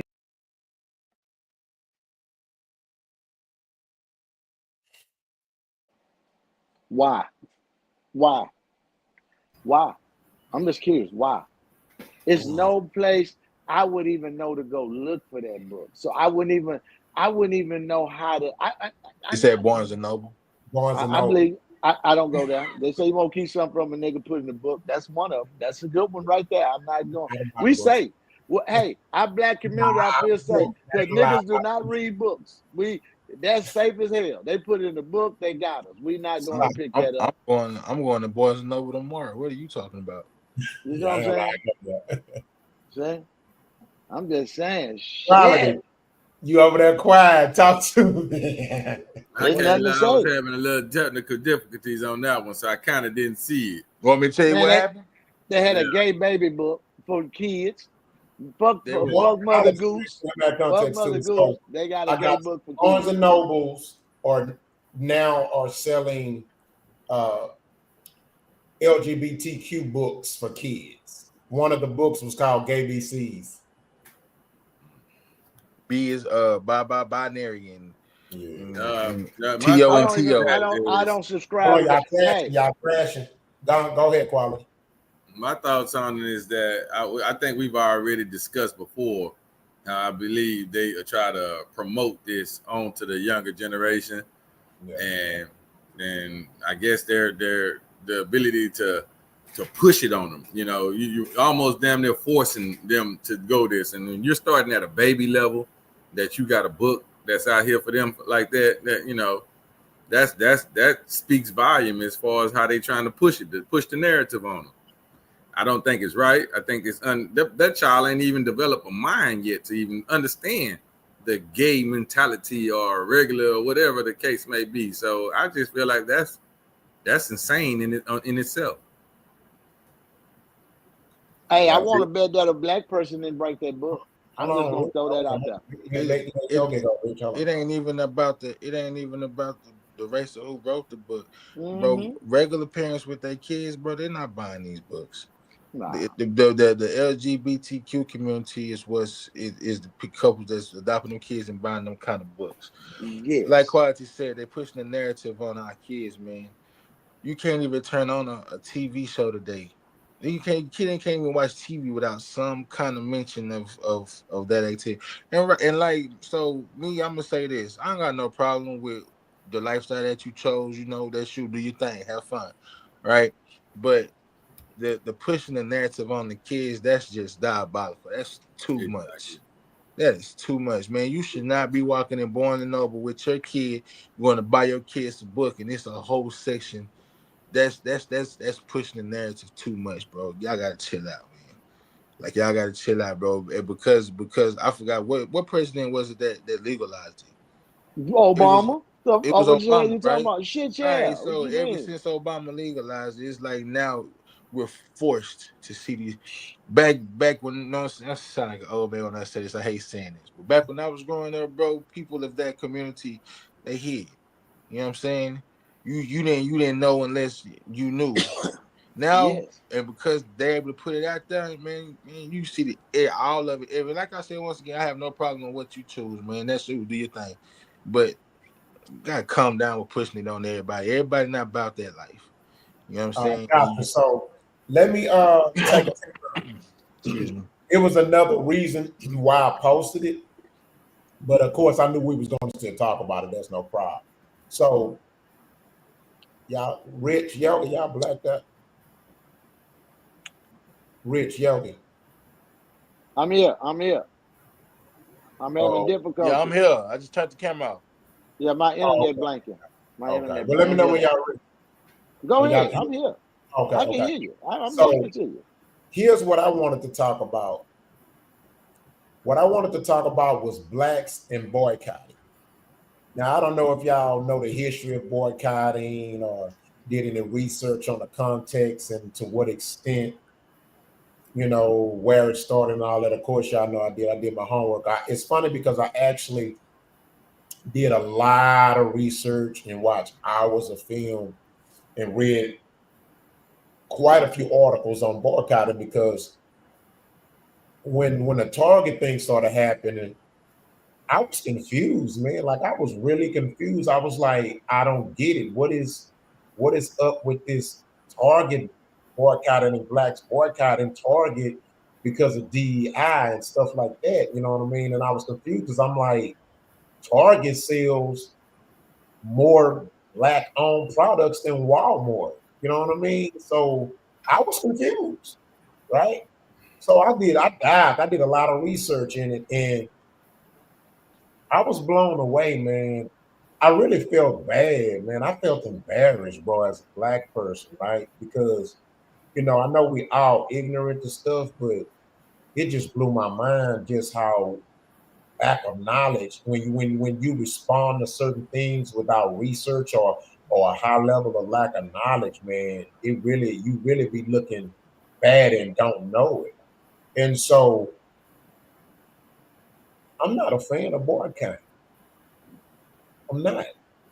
Now that I really know what it is, and what I come to find out is this. It really hurts us as black people because I researched every instance.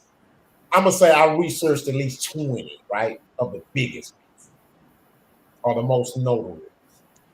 Did you know that blacks boycotting has not did one thing for black people in the history of us boycotting? Anything. Nothing. We have not benefited from boycotting a goddamn thing. In fact, boycotting has hurt us more than helped us. Here's an example. The boycott during Martin Luther King. It didn't help us. You want to know what it did? It ran the black-owned bus lines out of fucking business. And the white-owned bus lines profited shot up 300% the next year. Because we was mad because we couldn't sit with them. And this same situation happened multiple times with almost everything that white-owned that we bought. And so I thought about it, and you know what it revealed to me? We're emotionally feminine. We take on feminine emotionalism. Boycotting is simply having a want or will to destroy shit when shit don't go our way. Who does that? A woman. Woman will burn the same house they live in when shit don't go their way.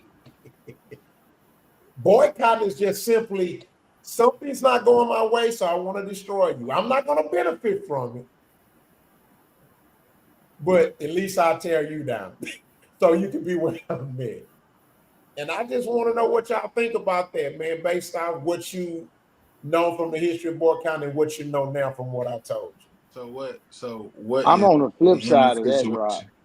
Like I spoke facts, so it's not me how I'm I feel. I'm on the flip side of that, brother. Oh, okay. The boycott. But what's the boycott in this situation? What would it be referring to?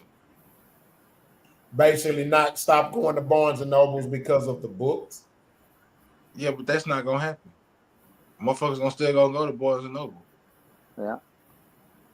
Well, I mean, I'm saying let's say successful boycotts, quote unquote. If you want to call it that, because technically, to me, at the end result, is not really a success if we're not going to get some type of real gain as a black people, right? So okay, so what? Target stocks fell and they lost 800 million, but where did we benefit financially? We did. I'm gonna say this, Rob. What are you trying to stop? I'm on the flip side.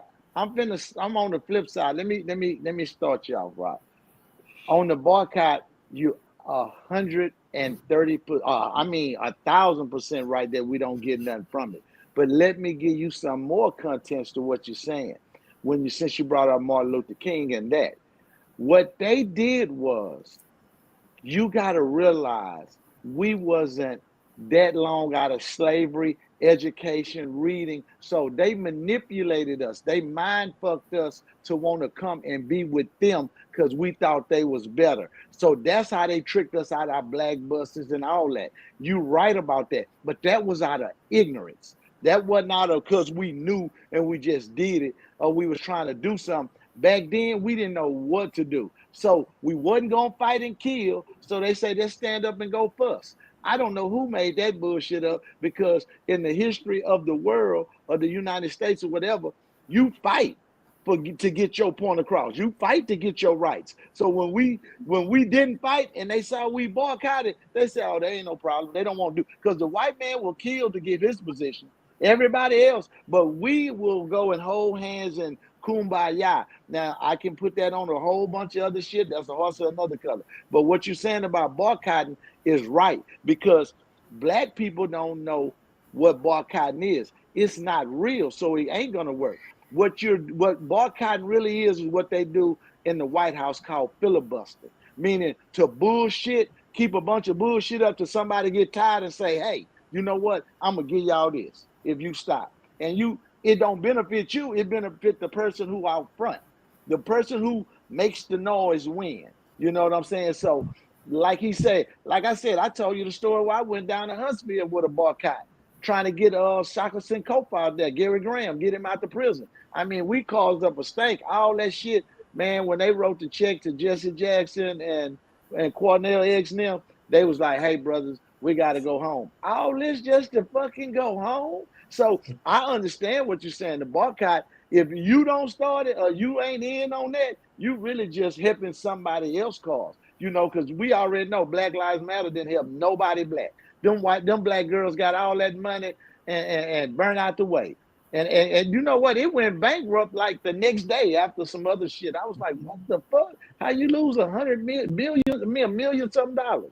But when anyway, I read that creed online, I say, oh, yeah. nah, I can't I'm do just this. saying the boycott ain't the answer. We need to have a better answer. But back in the early beginnings, that's all we had. We had to stick together. We had to boycott. We just let them know, hey, this, that, and the other. But we didn't have enough sense to know nothing because we couldn't vote.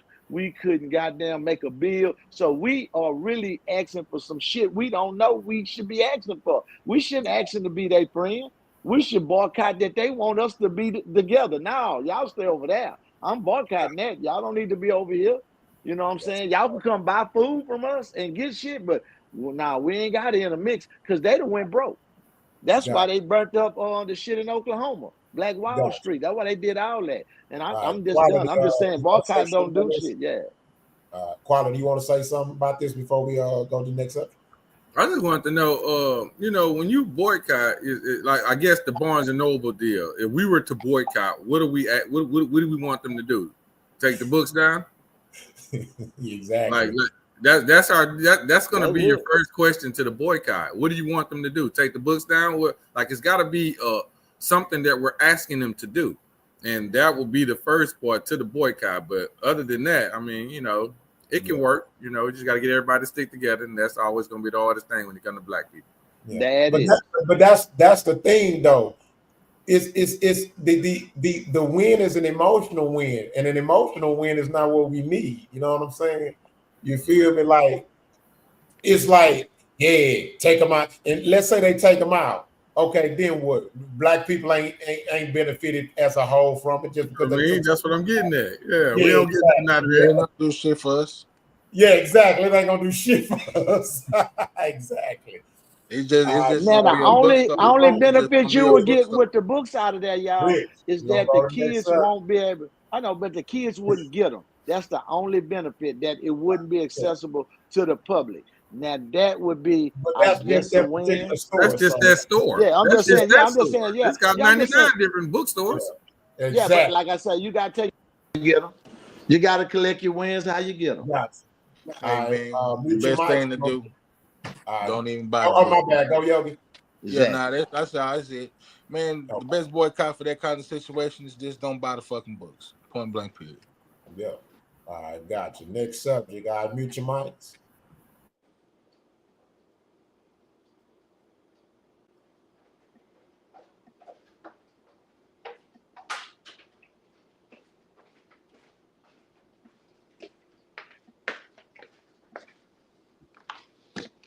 Mute your mics. Mute your mics.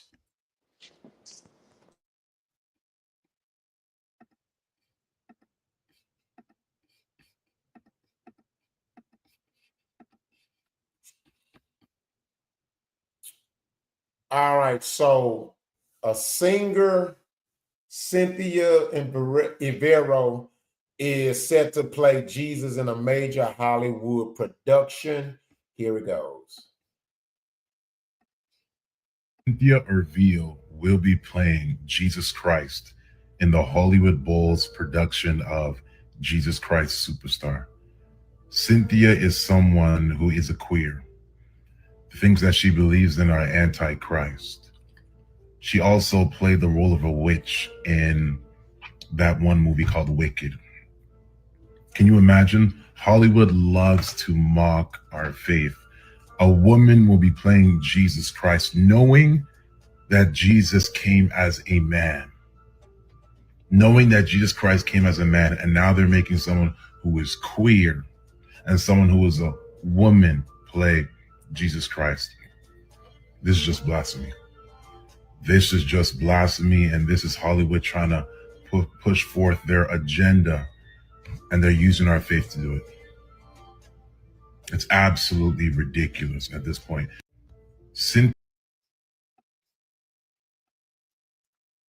The floor is open. So man. This stuff gotta stop, man. Because what's happening is, at this point, they don't care what they do or what they say. They just gonna put it in our face, and either you accept it or they don't. They just showing you. That's all it is. You don't have to. That ain't nothing hard. They making a movie. You know what I'm saying? You got to realize Jay-Z made a movie where Jesus' homeboy was walking around selling weed. You know, you ain't seen that movie. That was one. Yeah, that was a. They just mock religion. That's just what it is now. You know what I'm saying? It has no stronghold like it used to. It's not. It's not precious to us no more. It's just what it is. You know what I'm saying? It's entertainment. You know. And they doing it for shock value. They know everybody gonna be like, why is this woman playing Jesus? You know what I'm saying? So they just doing it for shock value. You know what I'm saying? They gonna do that. You know what I'm saying? If you let them bother you and do it, not fuck them. You know? Me, I pay it no mind. You know what I'm saying? Certain shit I don't pay attention to. I don't give it no energy so it don't grow. You know? So, you know, you feed yourself what you want to eat. That ain't nothing I want to eat. That shit there ain't, you know. Quality, you finna say something?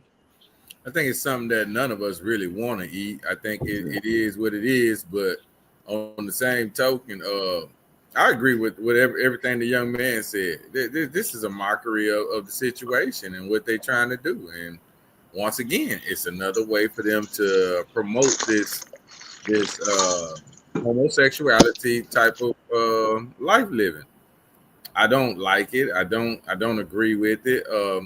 Here go the crazier part too. I think the young lady is a really good actress.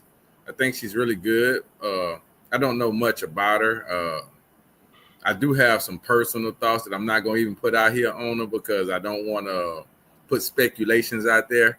But her fame has grown pretty fast, and I think we all know when it grows that fast, you know, certain things that you may have to do or whatever. So. We're not going to even, like I say, put speculations out there. I'm just going to think, you know, her success has grown pretty fast. I mean, that's what you want to automatically think. You know what I'm saying? And see, I look at it from a perspective of what Rich said about it being just you know, Hollywood is showing that they can do pretty much whatever the fuck they want to do, right? But they also but the smoky mirrors is they trying to push an agenda and they're gonna use certain people to do it. Like, think about this, right? When I seen that video on who they was talking about, Wiki was one of the biggest movies like that came out these past few years, wasn't it? Yep. So I can't hear you, right? Mike. I say yeah, but it failed miserably. They still ain't made their money back on this shit. But like what I'm saying as far as it put her in that you know, it's her. Cause she got a look to where you gonna know who that is when you see her type shit, right? Exactly. See and see like Rich said, as far as them pushing an agenda, I look at them pushing an agenda, but then paying attention to who they put in the place to push it. They're gonna push it on the person that has the most eyes on her. That way the following of whatever they're trying to push can come a little bit easier. I agree with everything my buddy said in that clip though. Like this is it's not sacred no more, man. They use it as a money play to get money. You know what I'm saying? And I'm not down with none of that shit, bro. I'm not gonna even hold you. Here's my thoughts on it. I'm gonna say this. Rich, mute your mic when you when I drink. That nigga got crying. When I drink, this nigga, he unmute me. He unmute. Yeah, we can hear you, bro. y'all hear that? Oh, my bad. Yeah, we hear all of that. We hear all of it. Okay, I'm sorry. Yeah, so here's my thoughts on it. I'm gonna say this is bigger than the money. You know, there's a saying in Hollywood that I learned that you can't buy yourself into Hollywood. Hollywood already got the money. It's about relationships. And so when you're dealing with such a demonic space, you know, the relationships can be pretty wicked. I mean, they got what they call a casting couch, right? You got to think about this. The final recordings of a musician's music is called slave. I mean, it's called masters, right? The product or the physical product or the music itself or the music itself is called slaves. This is facts. This is music industry language. The final product is called the masters. The work itself is called the slaves. You can't make this shit up. And so, as much respect and holding of my tongue that I displayed for Cynthia Ervin over the years, because I've watched a lot of her musicals and she's so God-givenly breathtakingly talented to where I've teared up hearing one or two of her records and how explosive she is. Whitney Houston would pass her the torch if she was here. That's how cold she is. She'll blow any singer out of the water right now. The only person who's above her on her level is like the Jennifer Hudsons and the Fantasias and the Beyonce. But after seeing this, I gotta break my tongue. Now she's put me in a position of where I have to say certain things about her. It's one thing you already queer. It's also one thing that you have publicly showed your disdain for men.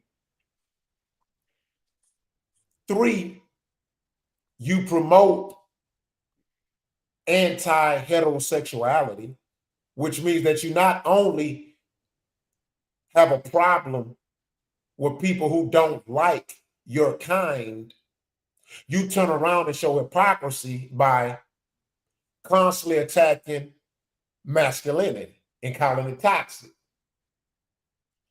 So now I have to say this. The fact that you were comfortable enough to take a role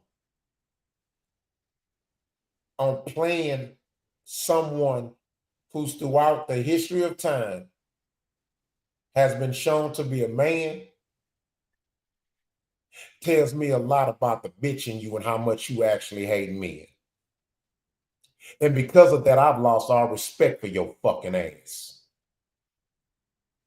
Because here's the deal. Me as a heterosexual man, if I'm an actor and I get a role offer to play a woman, I'm going to respectfully decline. Because I'm not a woman. And so the fact that you're okay with playing a man's role, I'm going to look at you sideways just like I would look at a man that accepts playing a woman role. You get no leverage with me and you get no fucking grace. And that's my thoughts on it. Fuck you. That's how you feel? Yep. Say it. Can I say something, y'all? I want y'all to know something too. Hold on. Why am I seeing myself? What the hell? What the hell? You sound like front Klein. camera. Okay, there it is.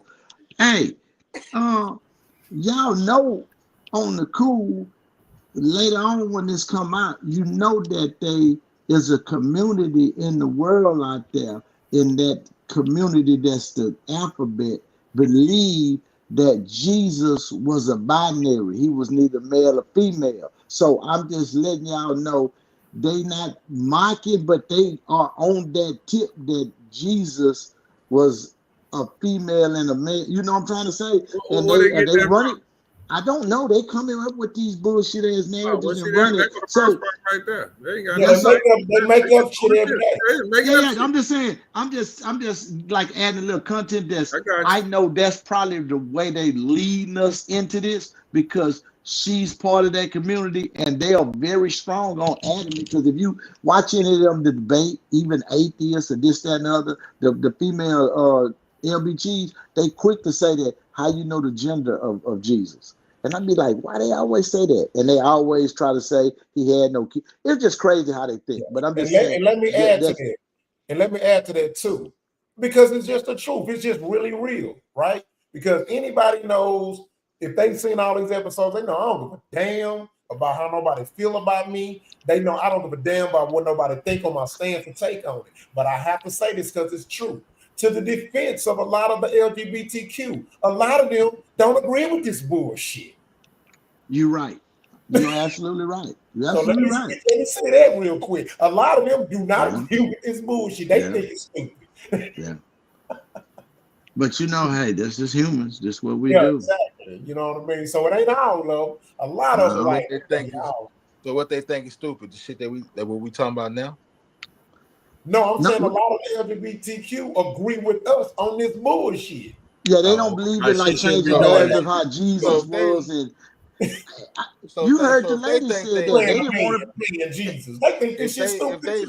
If they think what we thinking, then it's certified bullshit. Then if they on community, if they on community, but now, hey Rock, have you ever thought of this? Now, I don't mean to offend my good Christian people who have faith and believe.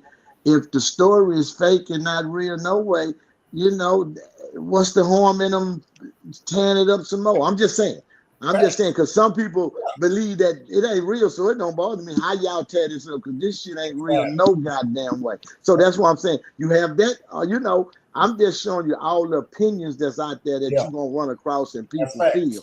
You know what I'm saying? So, if it means something to you, it might bother you, but if the story ain't real, you don't believe in that shit, you're like, all right, you can put ET in the motherfucking next. I don't give a damn, because at the end of the day, your beliefs gonna be your beliefs. That's all I'm saying. What I'm trying to say. What way, form, or fashion anybody else put it out, Now, it might bother you if you have strong faith and belief that they playing with something you believe, but for the ones that don't, it don't matter. Like, all right, that's who y'all gonna do next. You gotta remember, I think it was the 1972 cover of Ervin.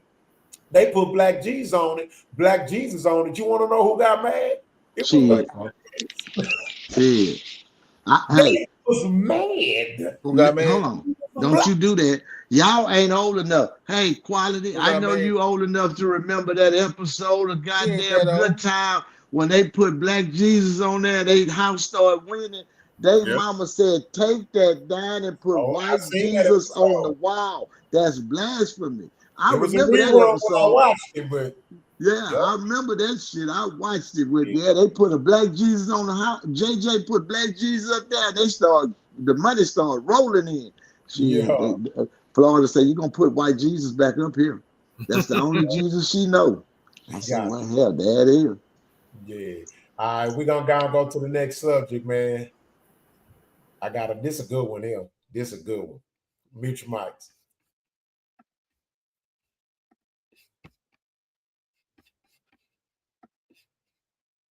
Like 28's a stretch, but 30 and up, like do 10 years. When you're in the 20, y'all have been 20. You don't know what 20-year-olds don't know what the fuck they're doing. You are 40.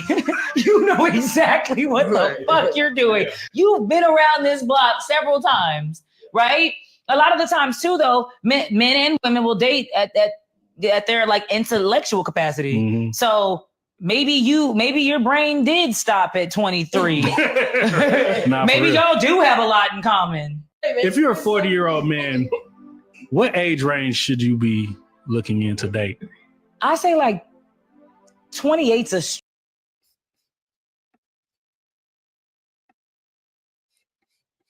I know this one gonna go viral. This clip gonna give me some content, Rock. Give us some content. What, you saw the video? Yeah, I just. Okay, my context introduction. I got you. Okay, so basically, this video is about a woman who was doing an interview on a popular podcast, and basically the subject came up about age, and she was adamant about it. She even said it's weird. Her and other women, they think it's pedophilic if you date or in a relationship or marry a woman that's so many years younger than you. Let me add this context. This is with an adult woman, okay? By law, by legal definition, because the viewers out there can take this shit out of hand. This is a conversation about what is considered okay and not okay within legal USA adult age ramifications. All right. So there we go. I just got to get that shit out the way because sometimes people are ignorant. Put that sauce on I it. don't want them to say that I did not give them context, like Rich asked. Put that sauce on it. That's what you did. Adult, legal age adults. All right. Rich, I want to hear what you got, big dog. I want to hear what Rich got to say too. But land your plane. Listen. Don't make you land your plane, nigga. This spirit, nigga. Man, drop listen. that shit, nigga. Hey, for the first time, I'm you speechless, nigga? I damn near yogi because I'm like, this is like, I don't know what age we speaking of or what's inappropriate or what. I know what you're saying on the age. I know, I'm just saying, because at a certain age, I think you ought to have that person or the person, because the content on dating young is don't know old guy want nothing old. He wants something young. That's just what it is. And that's the way the time been going since the time been going. You know what I'm saying? Because so you know the whole thing, half your age plus 7, all that shit that's cool. But you vibe with who you vibe with. And I think that dating in the world is more geographical than it is attraction, because you date what's around you, you know, to your limitations. If you go to this spot all the time, 9 out of 10, you're going to get somebody from that spot or your neighborhood or the areas you go in.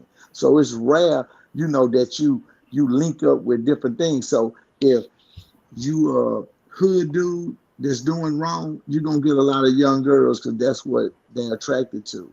You know what I'm saying? If you're a older guy and you work, you're going to get you probably a girl who got a nice little job and she working. So I think on the age thing, it's just, you know,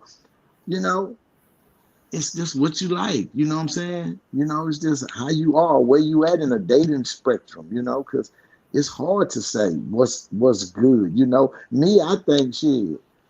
Whatever you like, man, I'm being totally honest. If it's legal, play ball, man, if that's what you want to do. You know what I'm saying? I don't want to raise no more kids. I'm just saying that as an older guy.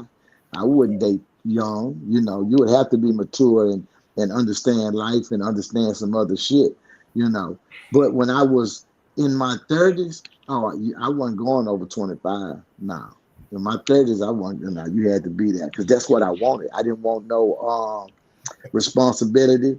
I didn't want nothing. I just wanted somebody ready to have a good time. What you like, nigga? She just say it. Fuck, explain to the motherfuckers. No. I'm just saying I know why. I did a deep dive with myself. I know, but hey, man, I'm just defending you, nigga. You gotta explain your reason. You said So I got a question about this, right?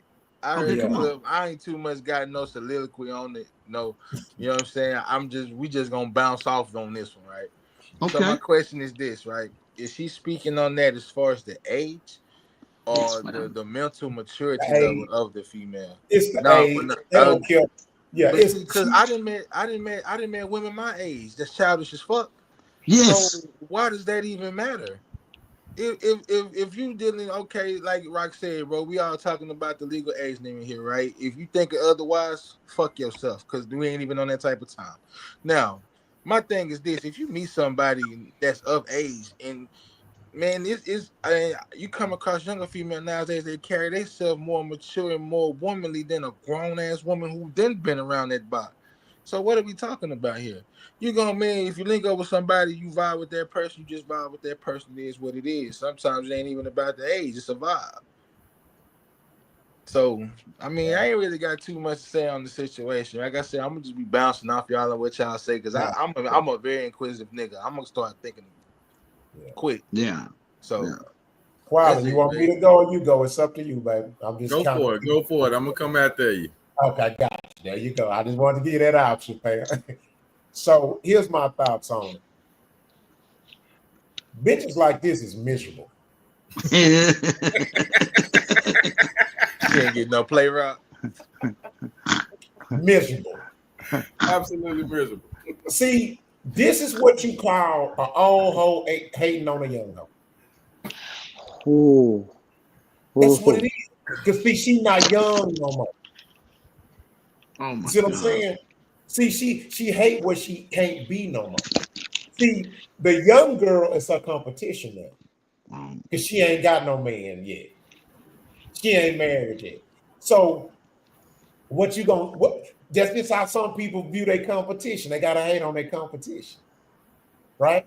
And so when I see women like this, they're usually the older girl. And so again, to justify her reasoning and able to feel good defending herself, oh, they don't know what they talking about. Oh, and niggas that date them, they pedophiles, and oh, they just want somebody they can control and manipulate and groom, and they love using this new word groom now, right? As if it's a bad word, but the last time I checked, ain't that a word used in a wedding?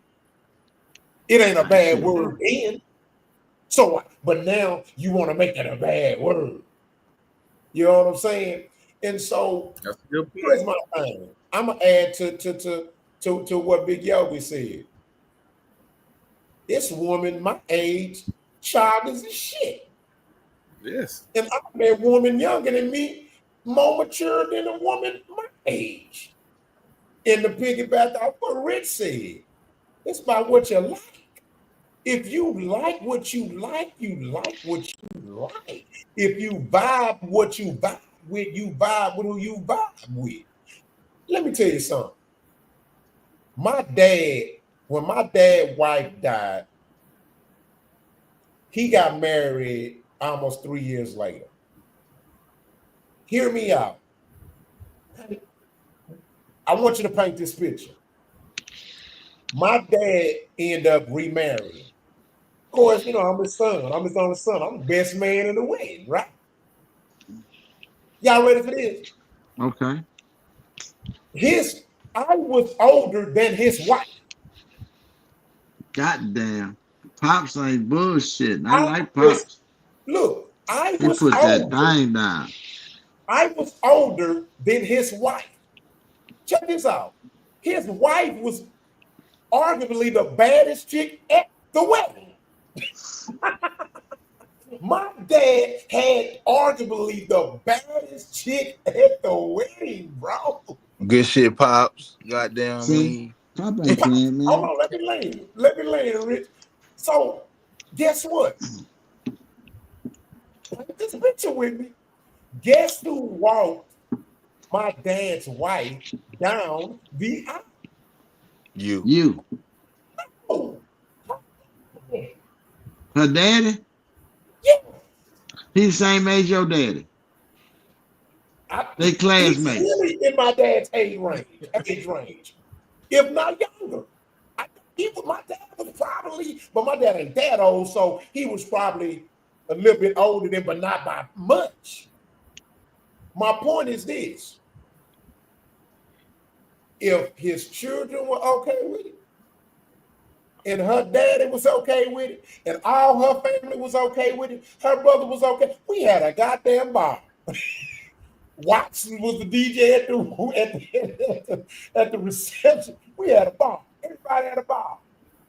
And then they was cracking jokes on me because the girl I was dating at the time, she was really young. They said, boy, this shit running their blood. Crazy work. Hey, you still like your daddy, boy. You got you a young pretty thing, don't you? So my point is this. Who gives a fuck about these old hating assholes and what they think about what age two people in a relationship with is? And I also want to add this to the men out there that have a problem with it. And I said this before. Your daughter ain't your wife. Stop treating your daughter like she your wife. She not your fucking wife. I tell people this all the time. Your son gonna eat some pussy and your daughter gonna suck a dick. It's reality. It's harsh, but it's reality. Okay? It's reality. Damn, right? It's reality, man. It is reality. Where my Christian folk at? Lord, my ears. They shouldn't have had children. They shouldn't have had children if they got a problem with that. So, see, I raised my daughter to be a queen to attract a king. Man, y'all notice the biggest hoes be the ones who they mama grew up in a single parent home, or they had a daddy who wanted to try to keep them a virgin till they was 35, and they always ran every nigga off, wanted to scare them and shit, want to walk outside with the gun and all that old ignorant ass shit. Y'all notice that? Them be the biggest hoes. Man, dog, look, do your job raising your daughter, and you ain't got to worry about her. She gonna be all right, but she gonna suck a dick. And your son gonna be some right? Shit. Deal with it. It is what it is. Oh my God. Because I'm when I say that. The reason why I say that is because a lot of the guys who have a problem with it, they're viewing their daughter as if it's their wife. It's not your wife. Or nigga, they mad at a nigga that cause them other niggas doing something they can't do. That they can't do because they can't you can't go pull a little young little whippersnapper, little bro with some good knees, nigga. And look, and here's my other. I have another point I want to make, and then I'm gonna hand it off to you, Quality. If you look at all the laws in the 50 some states we have, watch this. You want to know what the age is for you to be able to strip at a strip club? 18. 18. Guess what? Ain't no nigga asking no bitch for her ID in that motherfucking strip club. Give me this lap dance. What we talking about? See, a lot of motherfucking people be capping. See, people be capping and to put on face to try to look politically correct. I ain't politically correct, motherfuckers. and your daughter grown. Hey, Rock. I've been asked this question. Well, how would you feel? I'll be like, shit. Let me tell you something. If that nigga gonna treat her right, and he gonna respect and he gonna love her, it ain't my business how old he is, how much older he is than her. As long as he treat her right, man. Because what I'm gonna do? I can't. She grown. Yeah, you ain't gonna be able to stop it. What the fuck I'm gonna do? And there's some motherfuckers that can't be ran off. So listen, I'm a different kind of daddy. That shit don't fly over here with me. Not at all. See, I'm glad my daughters value my opinion. If I don't approve, I wouldn't give a fuck if you Jesus on the cross. They're gonna be like, nah, we good. So what are you saying? You know what you're saying. What are you referring to? I'm fucking saying if I don't like the nigga, I don't approve it. Oh, that shit ain't gonna fly. Not on mine. But is it based on age though? Because we're talking about age. Yeah, I'm saying if an old nigga come over here with my daughter, I'm gonna look at him. I need to talk to him. I need to know what you gonna do with my baby. That's my baby. But now, if I talk to his baby, he could talk to me. Yeah, Rich, we're talking about age. Age what I'm saying. Yes, I don't care. She gonna always be my baby. She could be 40, nigga. I'm serious. I'm talking about. I need to talk to her. But let me say this though. I was just fucking with. But I'm gonna say this about grooming. I'm tired of them bitches saying grooming because Paw raised grandma. You got to groom your bitch. I'm sorry. It's just what it is. I know. I'm with you. I'm just like I'm tired of them saying ain't nothing bad about that. Grandpa. Yes, and they raised them. Grandma was 13, 14, 15 years younger than our grandpa. Time out. Grandma was 16 years old when she got married because they had to get out the house. 16, you out of there, you married. Go look at them birth certificates. She was pregnant at 14. But they was married. 16, they was gone. Yeah, they married at 16 without the parents. So I don't see what the big deal is about. A lot of us wouldn't be here if it wasn't for grandpa marrying that woman at 14 that was 14, 15 years younger than him. That's just what it is, though. That's just the time because me and Mary, because you needed a young wife back there to work the farm to help to do this. An old broad couldn't do it. So that's why you always hear about concubines and adding because the earth wasn't as populated. So you had to make more humans. So you're going to sleep with more women. It's us, though. Listen, let me tell you something. I don't have motherfuckers laughing at me. Nigga, the chances of me to be with somebody that's my age for the last 10 years was probably low. Well, no motherfucker my age. Hell no. Fuck that. You older than me. Fuck. Hell. Fuck that shit. I ain't saying it couldn't happen. I was in a relationship with women that were my age, well into my age, but it shit didn't work out either. You know, these motherfuckers be trying to son you and shit. These grown ass women and shit, they be, oh no, bitch, you ain't. I am not your child. You know what it is? It's hard to get him to submit. What do you ever do on pass the quality? Yeah, nah, it's hard for him to submit and all that shit. Yes. You get a woman our age, they stuck in their ways. So it's hard to get them up out them ways, and then don't let them have gone through some shit, man. You finna be fighting demons for 10 boyfriends, but nah, I'm cool, baby. You got it. I don't want no smoke. But you got it, big dog. You got it, quality. All right, I got some interesting comments, y'all. So give me a second to land my plane right quick. I want to address these comments. I think I'm seeing y'all got my glasses on. I don't see well, but I think I got a Camila Sierra. Okay. She says I have 4 daughters, 25 to 19. And if a 40-year-old man, I guess came to her house with her daughter, it would be a big problem between her and their fathers. Okay. So now I would like to reverse that situation. Let's say they wasn't girls and they were boys. Now, Rich, that same question would apply to you when you said that you had an issue with your daughter and she values your opinion. You glad she values your opinion. But if that was your son with an older woman, would you still be feeling the same way you're feeling about your daughter?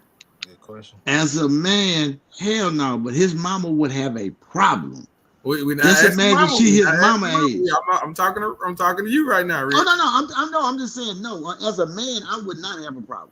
Okay. Mine is biased. I want you to know I'm strictly biased. That's my daughter. I won't give a fuck. That's just what it is. I'm saying so my sons, they can fuck whoever. I'm down with it. That's my boy. Long as he's not fucking another dude, I'm cool. I'm dying with it. Real about it. Yeah. All right. So I'm glad you answered that question. I'd like for Camila to answer it as well. And excuse me if I didn't say your name right. I didn't mean to butcher it if I did. Her next question was, is it all boiled down to sex? That's when you were talking, Rock. So when you got to the sexual aspect of it, she assessed that, maybe it all boiled down to sex. And that's not what we were saying at all. He just used that as a point to make. So he didn't necessarily say it all boils down to sex, and I think we all agree there it's not all about sex. Now here go the one for Yogi. Yogi said if I dated a woman my age and you said it too, Rock, but Yogi put a little bit more defense on it. She got all kind of problems and all that there. Well, we just indicated that a 25-year-old girl can be just as smart as you at the age that you are. So maybe that 20, 40-year-old woman ain't dealing with those type of problems that you're talking about. And I'm sure you're saying the ones that are. So I get it. You saying the women that are dealing with those type of problems, you wouldn't want to deal with them. But we don't want to put them all in one lump sum categories, I guess is what I'm trying to say. It's separate categories. It's separate categories to it. Yeah. Absolutely. So my opinion on the thing is this, and I'm 100% agreeing with Rock here, man. As long as you treating my baby good, I can't say nothing. I'm going to investigate like you, Rich. I'm going to investigate. Yeah, that's all I'm saying. I want to know this nigga. I want to know what's your intentions, dog. You love this my baby, or what we doing? But if I don't see no flaws in the dude, and I ain't gonna judge him by his age. I'm gonna judge him by the way he treat my baby. Yeah, the way he treat my baby. If he treat my baby good, I can't say nothing to the man. If anything, I'm gonna try to befriend him to make sure he stay around. You're my baby. I ain't gonna lie. I want to know this nigga. I want to know every thought this nigga got. So yeah, I'm gonna try to befriend him. I want to be around. I want to know what the hell I keep doing. I'm barbecuing, man. Come back and barbecue. Come have a Heineken ass nigga. Say, listen. Okay. I feel the same way about her son. Yeah. I feel that.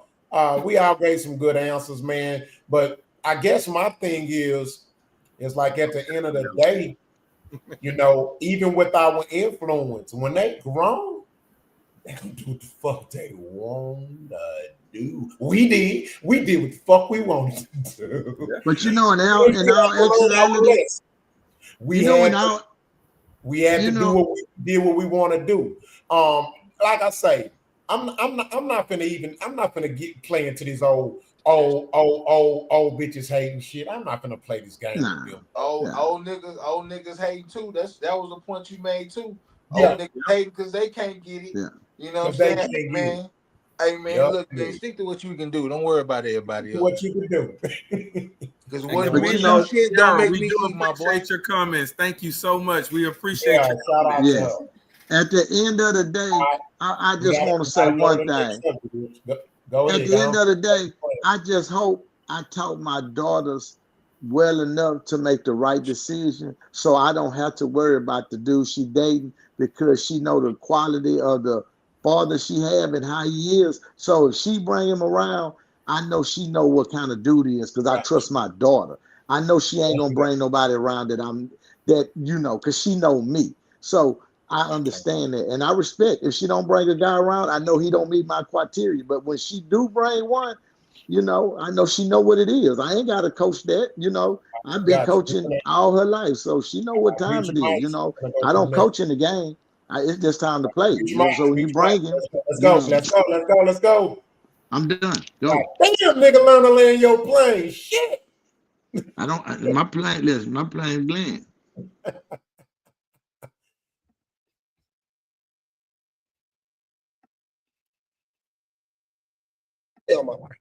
In my lifetime, I'd have 5 houses, 50 apartments, 100 cars, and 1,000. Hold on, and 1,000 dollars. 50 apartments. Move that fucking much. They had 50 apartments. Why are you moving that much, man? Why are you doing it? Why are you doing it? People that took out the move 50 fucking times. I'm 50 years old. I've never had moved 50 times in my life. My mama died in 100. I guarantee you she had 50 fucking places to live. What are you doing? You need to tighten up. 50 times. You ever had 4-day leases? You stay with 4 days. And sign a 4-day lease. 50 apartments?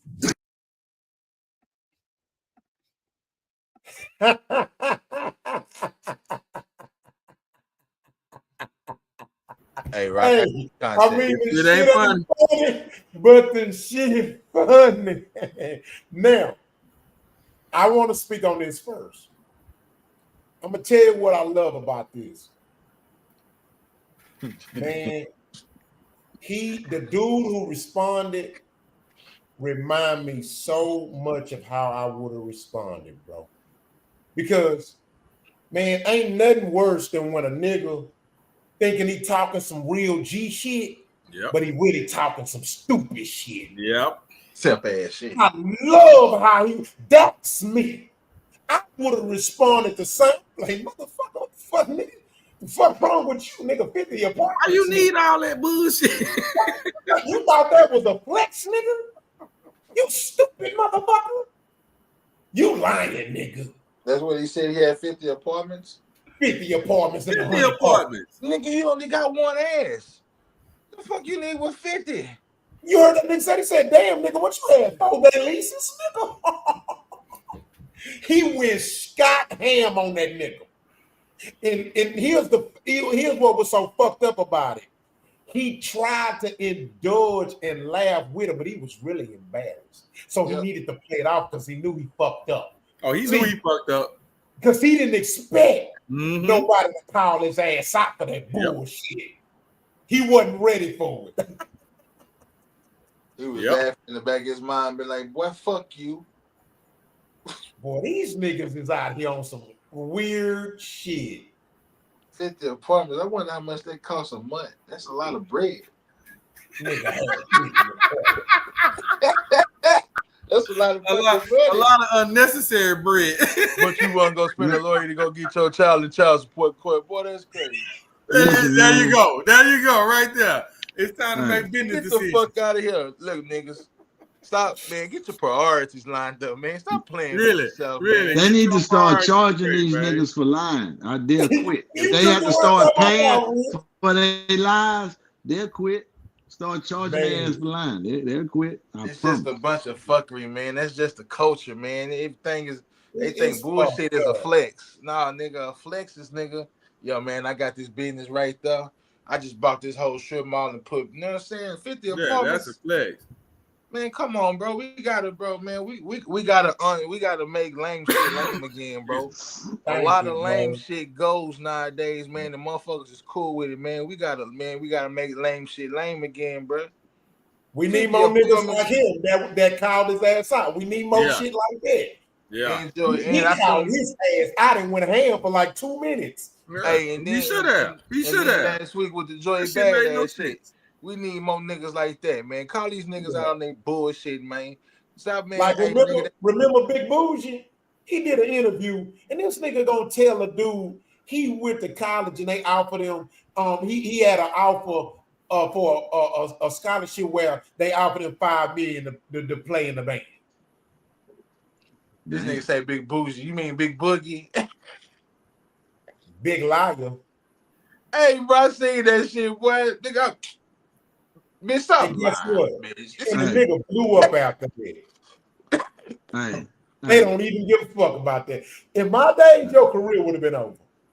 Yeah. Hey, they tested his jury and it was fake. So he got by on that. So I knew this ain't the same world I grew up in. Hey, man, something you could tell some of that shit be fake though, man. Well, I'm just saying they ain't even what the topic is, bro. But man, I know. I'm just saying he was talking about that dude. I'm saying that dude. Some niggas just. Hey man, I don't know, man. Hey man, y'all gotta make fake phone. I don't want to be. I don't want to be cool that bad. Some of these dudes want to be cool too bad. I don't want to be cool that bad. I'm a regular nigga, man, and I feel well, like I'm just saying, great. Like I don't need none of that extra shit, man. That shit. You cool the way you are. Your man, cool look, is man, your cool. Just how my mom and daddy made me, man. Keep calm. Fuck with a fat boy. Hey, I say this all the time. I be telling chicks, if y'all listen to men and took real advice about men, about other men, y'all will make better decisions on the men you choose. I say, if your dude, if you ask him to go get some flowers so you can fry the chicken, and that nigga get club ready, he just told you who he is. Because guess what? If my wife asks me to go to Kroger's to get some chicken, I'm throwing a goddamn t-shirt and some damn joggers. What the fuck, nigga? Ball and shorts and flip flops. Now, I don't give a fuck about what nobody think about me about how I'm dressed. I'm just going to get some flowers. I'm a presentable nigga. I wear that all every day, anyway. So I'm trying to be comfortable. I'm sorry, y'all. I'm gonna put on a whole motherfucking unit. I'm not going to lie to you. I'm gonna dress like I'm finna go. Now you know why though? Because I think I'm a superstar. No, I think I'm a superstar, and the fans can't see me down. They got to see me. That's my super cake. That's my when I put that on and go out. I'm not. Hey, if I don't, I'm lying to you. If I can't say I'm gonna go out. You're gonna go to the next. No. That's I'm just saying. That's the thing. That's the perfect way, Rich. I ain't gonna lie. That's a good way to land. That's perfect. You spoke on it. Yeah. Well, yeah. I'm just saying. I'm not agreeing with that shit they doing. I'm just saying. I know. I believe. I grew up in that era where you got to dress when you go out, and that's just because my mama done it. You know what I'm saying? I don't do my kids like that because my kids don't anything go out. I think that's just a crime. So we're gonna go on the next topic. We still got quite a few, so we're gonna go and knock them out. Let's go.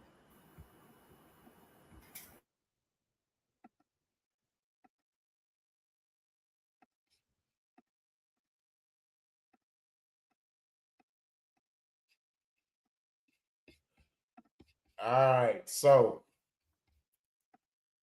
NFL player Ryan Russell steps out with boyfriend days after coming out as bi.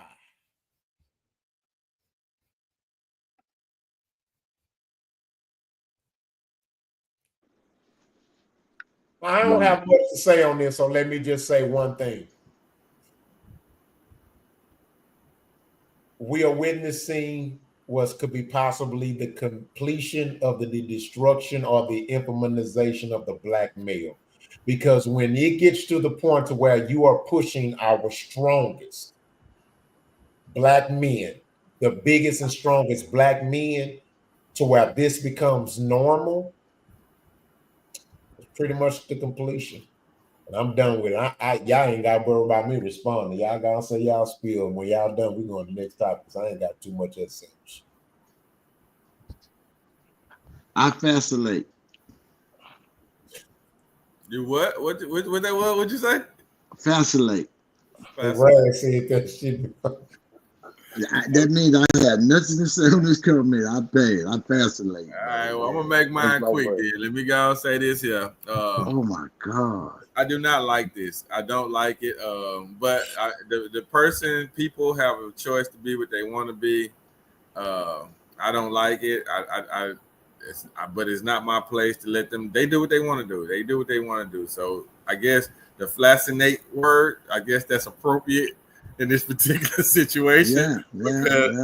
Because I don't like it, but I can't stop him from doing what he want to do or whatever. But I want to say this though: the last gay NFL player was, I think, well, the one that we knew was openly gay was the one that was out of Galveston area, and his career was really cut short, and I think it was because of his openly being that way. Now, I think the NFL let him be drafted because he was a young player, so he had to get drafted onto a team, which he was able to go some in the late rounds there. He was able to get on a team. I don't think he ever played much or did much while he was on the team. I think they just did it to show that they're open-minded to the situation, but really not. Technically, yeah, his career didn't go nowhere. It didn't even, I don't even think it had any type of sizzle to it. And I think it mostly had to do with the fact that he was the way he was. Yeah, a lot of people are uncomfortable with this, whether the world wants to admit it or not. There's a lot of us, we're uncomfortable with this. And I say us because I'm one of them. I don't like it, but it is what it is, and I can't change it. So, but it's just Quality. Let me ask you this question, Quality. Because I know most of those players were pre-Obama. Do you think do you think them coming out or being the way they are would affect them now in professional sports? Because now they do a lot of supporting in there. I think let me say it this way. As a player, you know how you in the locker room, I think we all played sports before. So when you're in the locker room, there's a sense of uncomfortableness when you know that there is another homosexual player there. There's a sense of uncomfortableness. So I think that the player will struggle in that atmosphere, but when the player decides to go into the front office part of the business and something like that, I think he'll thrive, because at that point they want to try to, bring up, they want to bring these people up and show that we're willing to be an open-minded workplace where we accept all, and I think that's their way of trying to do it that way. So in the business aspect of it, yes, I think they will excel. As a player in the locker room, I think it'll hinder them. Gotcha. It's a distraction. Okay, so basically, if you're saying they probably they really kind of smoke screening it for political reasons. I mean, because I'm sorry, y'all were reading Camilla's comment. I just want to know why he with a white guy. Moving on. Hey, but look though, y'all notice all the players that come out black, you know what I'm saying? They always coming out with a white dude. That's just some shit I noticed. That is true. But like my thing about and that was more my point to it too, man. It's the locker room, bro. I played sports before. Exactly. You know what I'm saying? And I will feel very uncomfortable. I feel very uncomfortable knowing there's a dick watcher in the building. You know what I'm saying? And then, and I hate to say it like that, but it's truth. You know what I'm saying? But and then and when people like that, they come out, now they got to get special treatments because the players are not going to want them in the locker room with them. So they're going to have to find something else. See, it becomes too much. But the people in them big corporations such as the NFL and some stuff like that, they got an image to protect themselves, and they know the LGBTQ whatever. You know what I'm saying? Like if you talk negative or do something negative towards man, they gonna bring the fire to you and fuck your whole organization up. So they gotta stay faced with the shit. But in the back of their mind, they know that shit ain't gonna go too far. Yeah. That's it. That's all. Gotcha. They tearing up the locker room with that because you're making guys have to accept something that they ain't never had to deal with. And when you say guys, we're not talking about regular guys. We're talking about alphas. I'm talking about the top of the top. So if say it's us forward now, Yogi on the line, I'm a safety, Rocker quarterback, Knowledge is the corner, and we got a gay dude in there, but we all click tight. You know, me, man, who this bitch ass nigga over here? We're gonna put so much pressure on this hoe, he ain't gonna be able to stay in there with us. And coach can't stop it because he know them some killers. I got my goons in there. I know what they're about. So you can't put that shit in there with us. We're gonna eat that shit up and spit it out because that's what we there for. But when you tell us we can't and we have to tuck our tail and curve, it's gonna affect the football game because we like shit, we can't, you know what I'm saying? You gotta let your dogs go. That's why they say who let the dogs out. So that punk he gonna bring too much distraction and informality. You know what I'm saying? I don't think homosexuality don't and football should not be together like porn and going to church. You shouldn't watch porn at church. So I don't believe you should be gay and play football. Go do some other shit. Do hopscotch. Do the shit in the Olympics where you put the shit on the floor and slide it. But football, leave that to the men, man. Let us have something. God damn. Quick point, Rock, before we take off on it. Just want to know this. I don't want to know. I want to let y'all know too that the biggest part to it is the openness of it, because let's not be naive and not think that there are a bunch of men that are gay that don't just tell you. So they still in the building, but you just don't know, and that's probably a little bit comfortable with you because you don't know. Gotcha. We're gonna go to the next subject. Yeah, good shit, y'all. Let's go.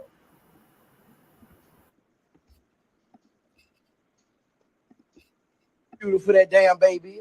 Yeah. I'm going right back in, Mom.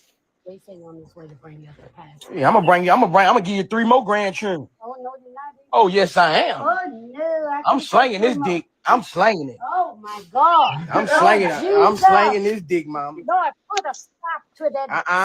God ain't putting no stop to this. This motherfucker still shooting good. Yes, sir. Thank you, Jesus. 9 healthy children, bro. Man, you know how people don't have 1 healthy child, 9 healthy children. Boy, Elon Musk, I'm on y'all ass. Elon Musk, Nick Cannon, I'm on y'all ass, boy.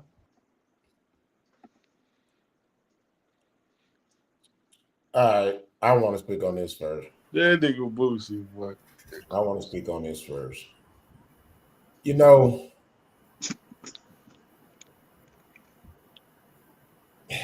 God. Look, first of all, let me say this first. Man, look, I made mistakes. You know what I'm saying? Oh my God. I have more than 1 child. Right? But let me give you an example of why I have a problem with this. And I've talked about this before. You want to know one of the reasons why I hate drug dealers? Even though I was one. You want to know why I hate them? You want to know why I hate it? Because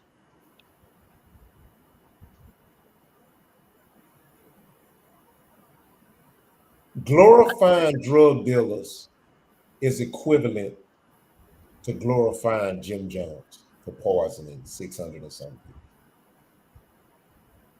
That's exactly what the fuck it is, bro. Glorifying drug dealers is equivalent to glorifying Jim Jones. He poisoned almost 700 people and they died. And so I don't have a problem with him having 9 kids from however many women. I don't have a problem with him not being married. That's your lifestyle. That's how you want to live. It's cool. But when you get on a camera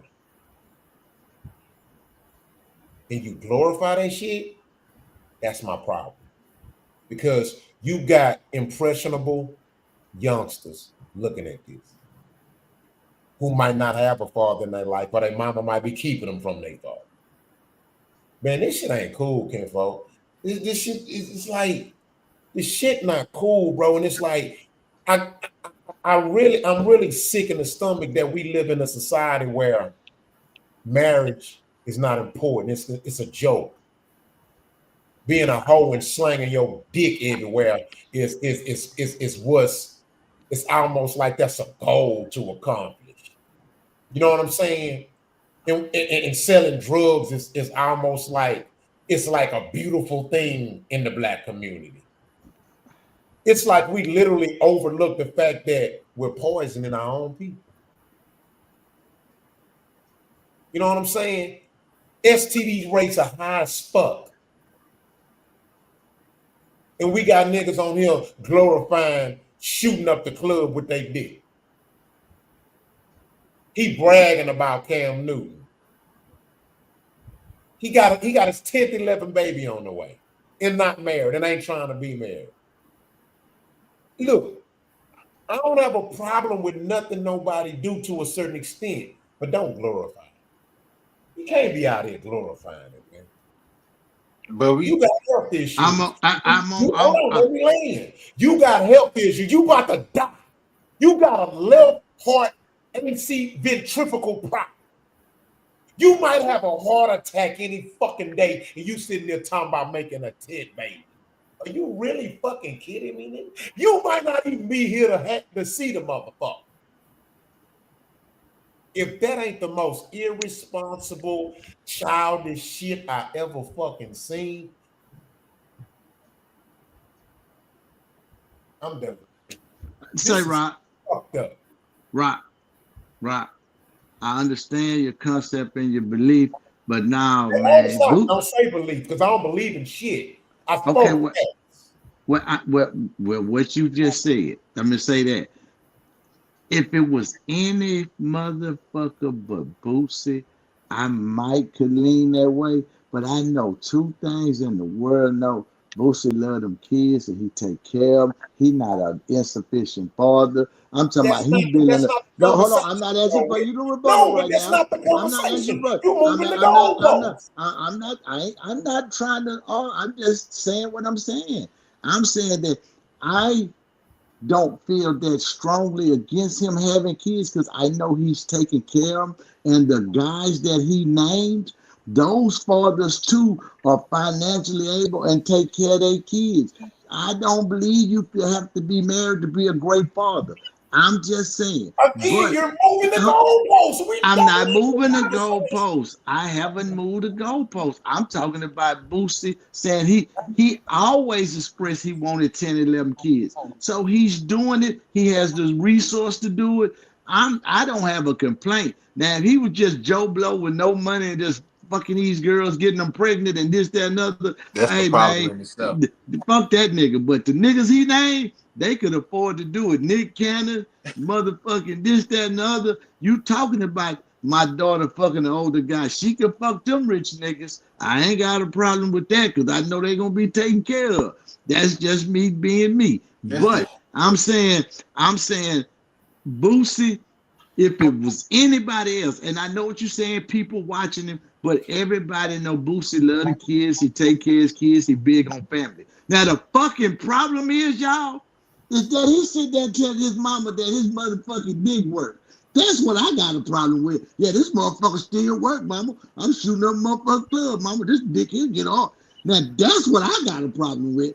I don't give a damn that he's shooting the club, but he talking to his mama like that, man. Y'all see that? I'm tripping.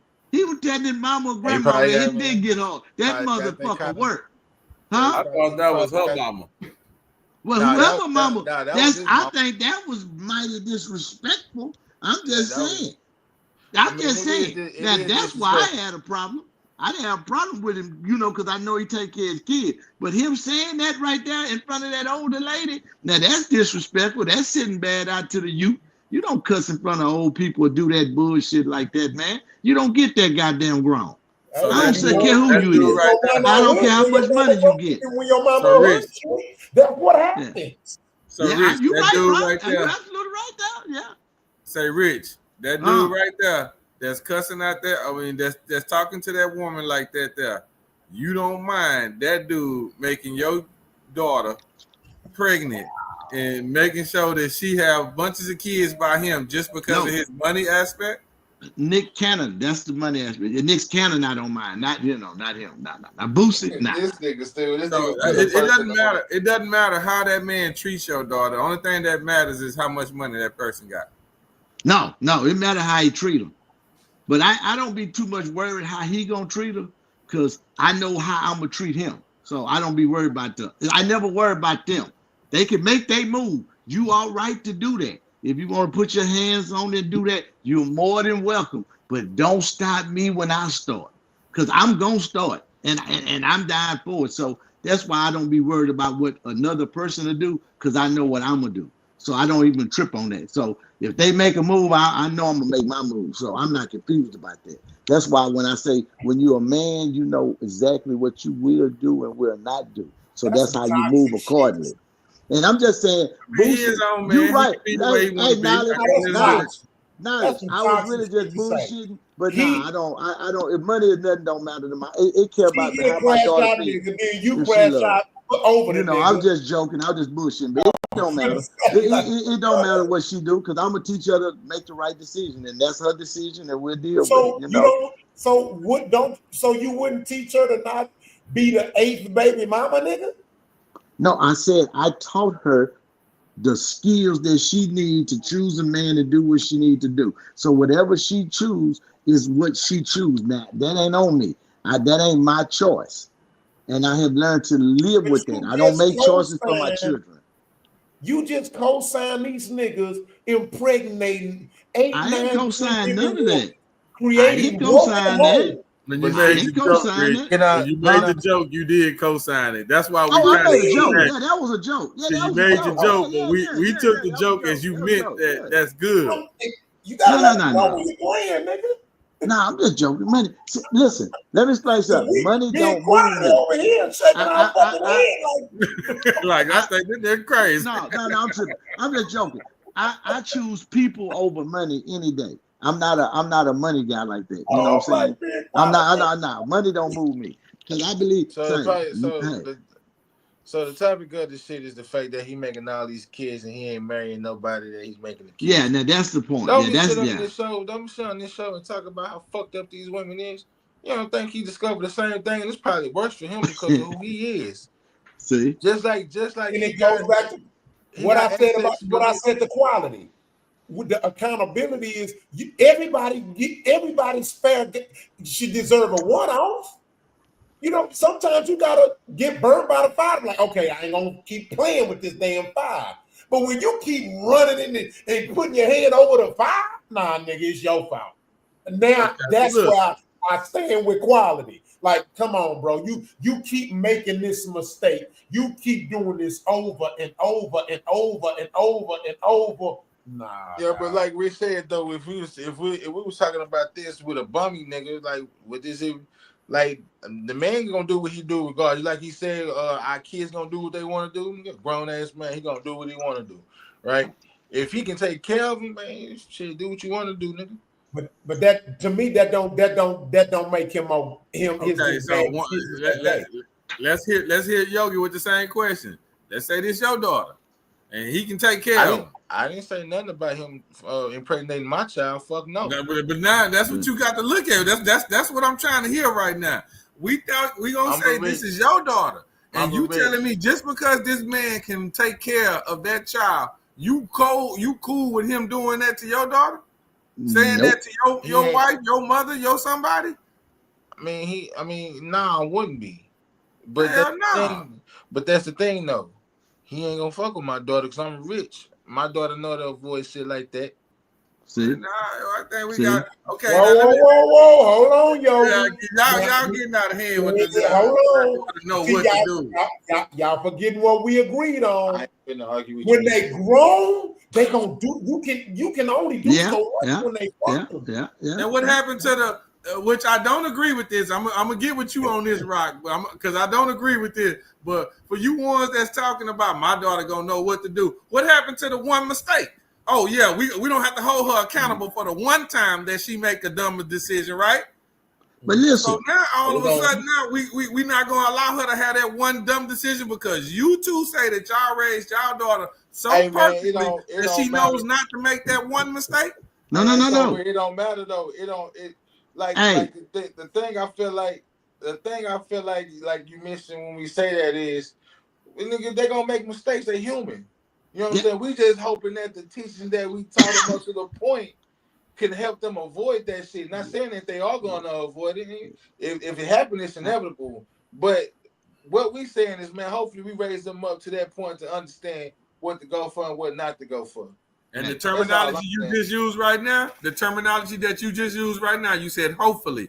That made it sound so much better because now that speaks volume. Now, hold on, right? Let me go back to the I gotta answer that too, because you asked about Rich. I gotta answer that because you. Oh, I'm sorry. Go ahead, Rich. I'm sorry. Let quality don't. I know he's smashing them. He on me and him. I got it. Look, when you saying that, I'm all the way with Yogi. What I'm saying is, when I said that I'm teaching her and she should have it, you're gonna run into trouble. You're gonna run into that, and that's when my teachers ought to kick in and say, "Okay, this is what my daddy was talking about." Now, because you can't avoid it. I'm a man. I know every girl mama said, "Hey, avoid a guy like this, avoid a guy like that." But I penetrated some of the walls, and I know a guy gonna do that to my daughter. But I'm hoping that you're doing the same shit women do when we try to hold them accountable. They bring it back to the man. No, we talking about these niggas out here impregnating woman after woman after woman after woman and not committing to them. This ain't about the woman right now. It's about these niggas creating broken homes and knowing they not gonna commit to these women, bro. What we talking about? It goes back to the early topic. We was answering a question that Quality asked us about our daughters, because he said that we was raising perfect daughters. We're making it about the woman. No, because Yogi had turned it to the woman. I'm saying no. This is about these niggas out here shooting up clubs, and then next thing you know, they're gonna be crying in court when they take half of their money. Let me help you out. We really kind of addressed this on the child support issue. Remember, we said you had to have more dick obedience. You know, we held ourselves accountable. We understood that. So. Well, no, that was more about fighting for your child. It was never just about child support. It was about the custody. It was about the woman being manipulative and using the child as a weapon. This ain't about that. This is about grown-ass men knowingly fucking bitches, knowing they're going to nut in them and possibly get them pregnant over and over and over and over and over and over and fucking over again. What are we talking about? If they got the money, they should be able to do it. That's biblical. Everybody pause right quick. Pause. Camila said, hit the like button and share. Okay. Like and share, that. Y'all. Like and share. Hey, comments always welcome. Let me say this to you. Let me say this to you, Rock. So wait a minute. So hold on. Stop. You gotta hear this, I gotta say this. So wait a minute. You know, this is what I call hypocrisy. So now here's what I'm saying. Double standards exist. I'm not arguing that. I like double standards. I think double standards is an equilibrium. But what I'm not gonna do is take those double standards and pick and choose who's accountable and who's not accountable. Here's my point. If we can chew out a bitch having 8 kids from 8 different niggas, how you gonna tell me I can't chew out a nigga having 8 kids from 8 different bitches? What we talking about? Okay, let me tell you what. Let me tell you what you're going. Hold on, Rock. You go to Africa, my brother. You from the motherland. Don't let this European decision with one wife and all that change you, because it's biblical and everything said. This nigga done went to Africa on the subject. I'm just telling you, all the women. This shit up. Listen, if you can afford it, you should be able to do it. That's biblical. Excuse me. I'm saying all the way back to Africa and all the teachings we know, the most money you have, the more you can have. If you They could marry afford it, those women, nigga. It's called having more. It's called polygamy, nigga. These niggas are not marrying these women. Hey, what a marriage certificate look like in Africa? What you mean? What do a marriage certificate Here look we like go. in Africa? Here we fucking go. What it look like, Rich? I don't know. I ain't never seen one. What it look like? That's the fuck I'm saying. They just say, hey, you my bitch, we married, jump the broom, we done. You see what I'm saying? It's all about a commitment. If that nigga taking care of that woman and this, that's another, that's his wife on the cool. We don't need no license plate or no paper to say that. I understand what you're saying, right? But I'm just saying, when a nigga got money and spending money on that bitch, yeah, that's his woman. That's his property. Yeah, that's his. He's spending that money on it, that's his. I'm talking about the broke niggas ain't doing nothing. Now that's the problem. But niggas with money and can afford to do that, the women gonna do it. The women gonna let them do it. Guess what?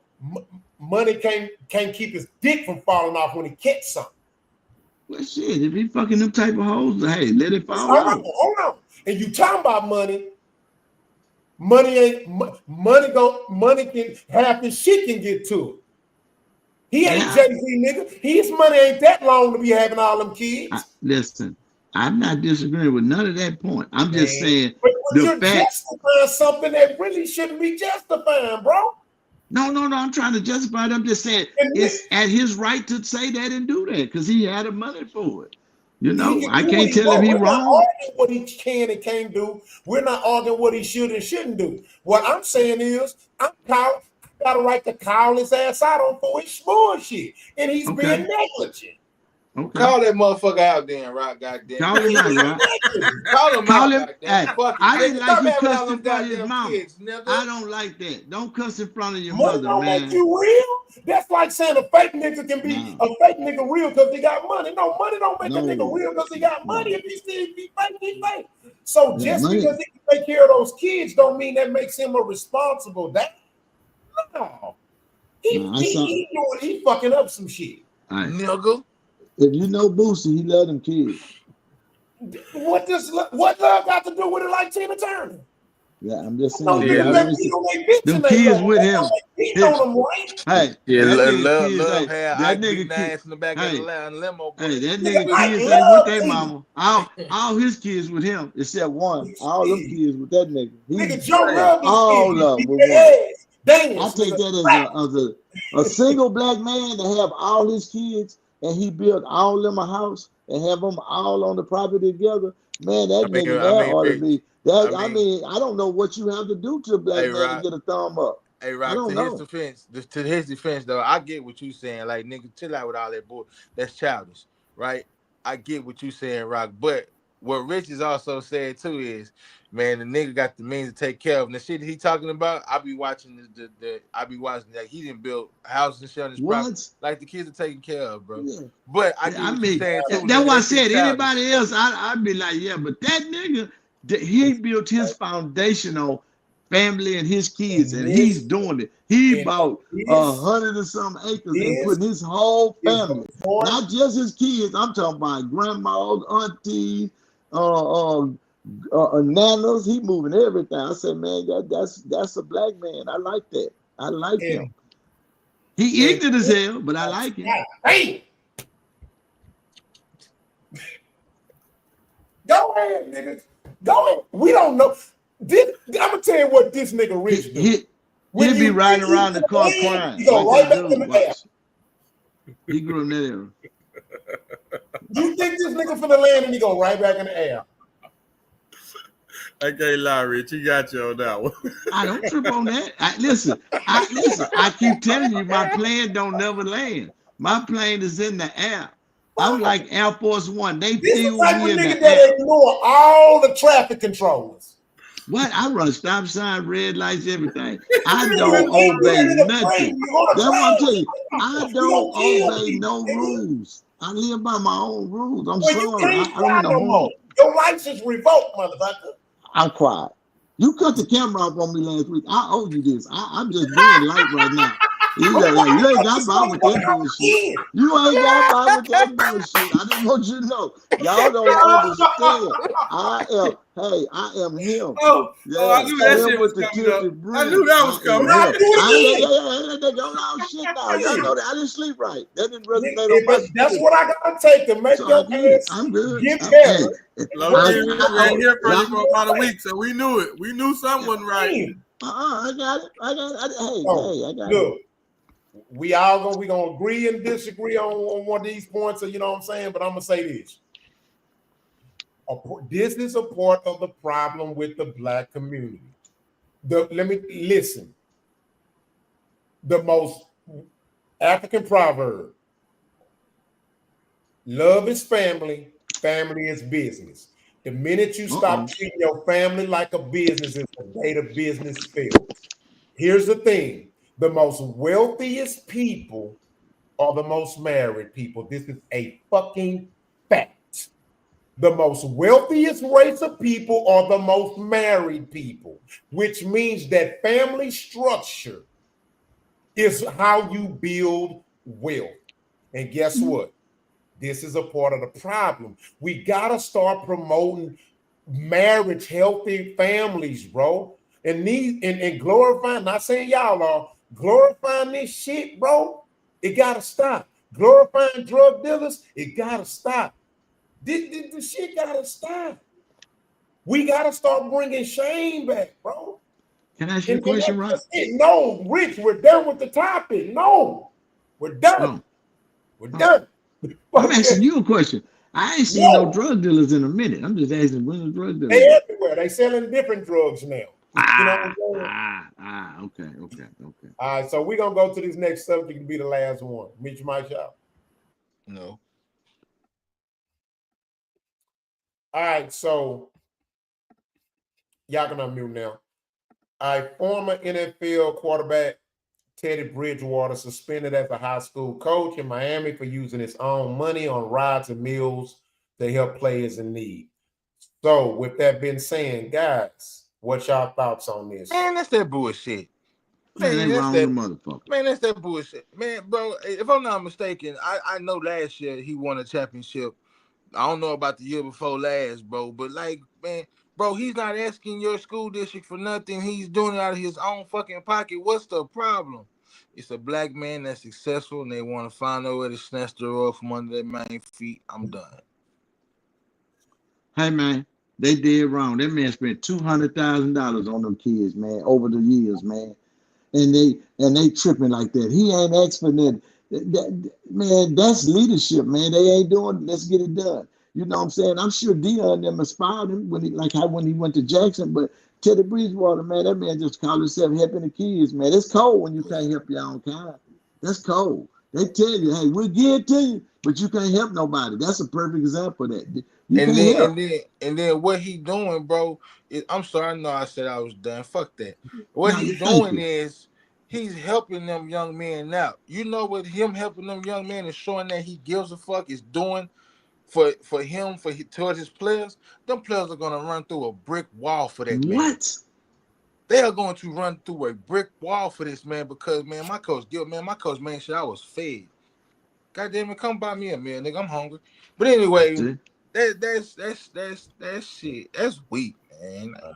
All right, Quality, I'm gonna ask you again. You want me to go first or you? It's up to you. Go off. Do your thing. Okay. So, as y'all know I've been working with kids forever. I'm a boxing coach. I've been working in the community in so many aspects.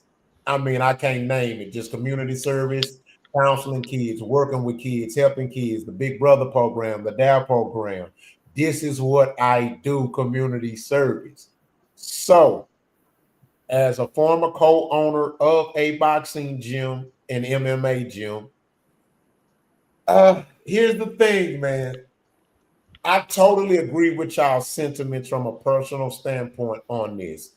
It does suck. You know what I mean? It does suck. I don't know the context behind them firing him. I don't. I think they could have kept him from getting fired. I don't agree with them firing him. But I also don't disagree. He was suspended. Oh, he was suspended? Yeah, he got suspended, fam. Okay, gotcha. So I don't even agree with that. I don't think they should have suspended him. You know what I mean?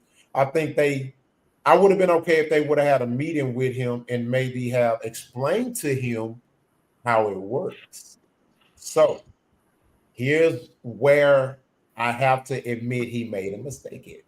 Y'all heard the saying, it ain't always what you do, it's how you do it. So and this comes back to where we have to start being financially literate, right? You got to know how to do things. You got to think about this. This is a multi-millionaire.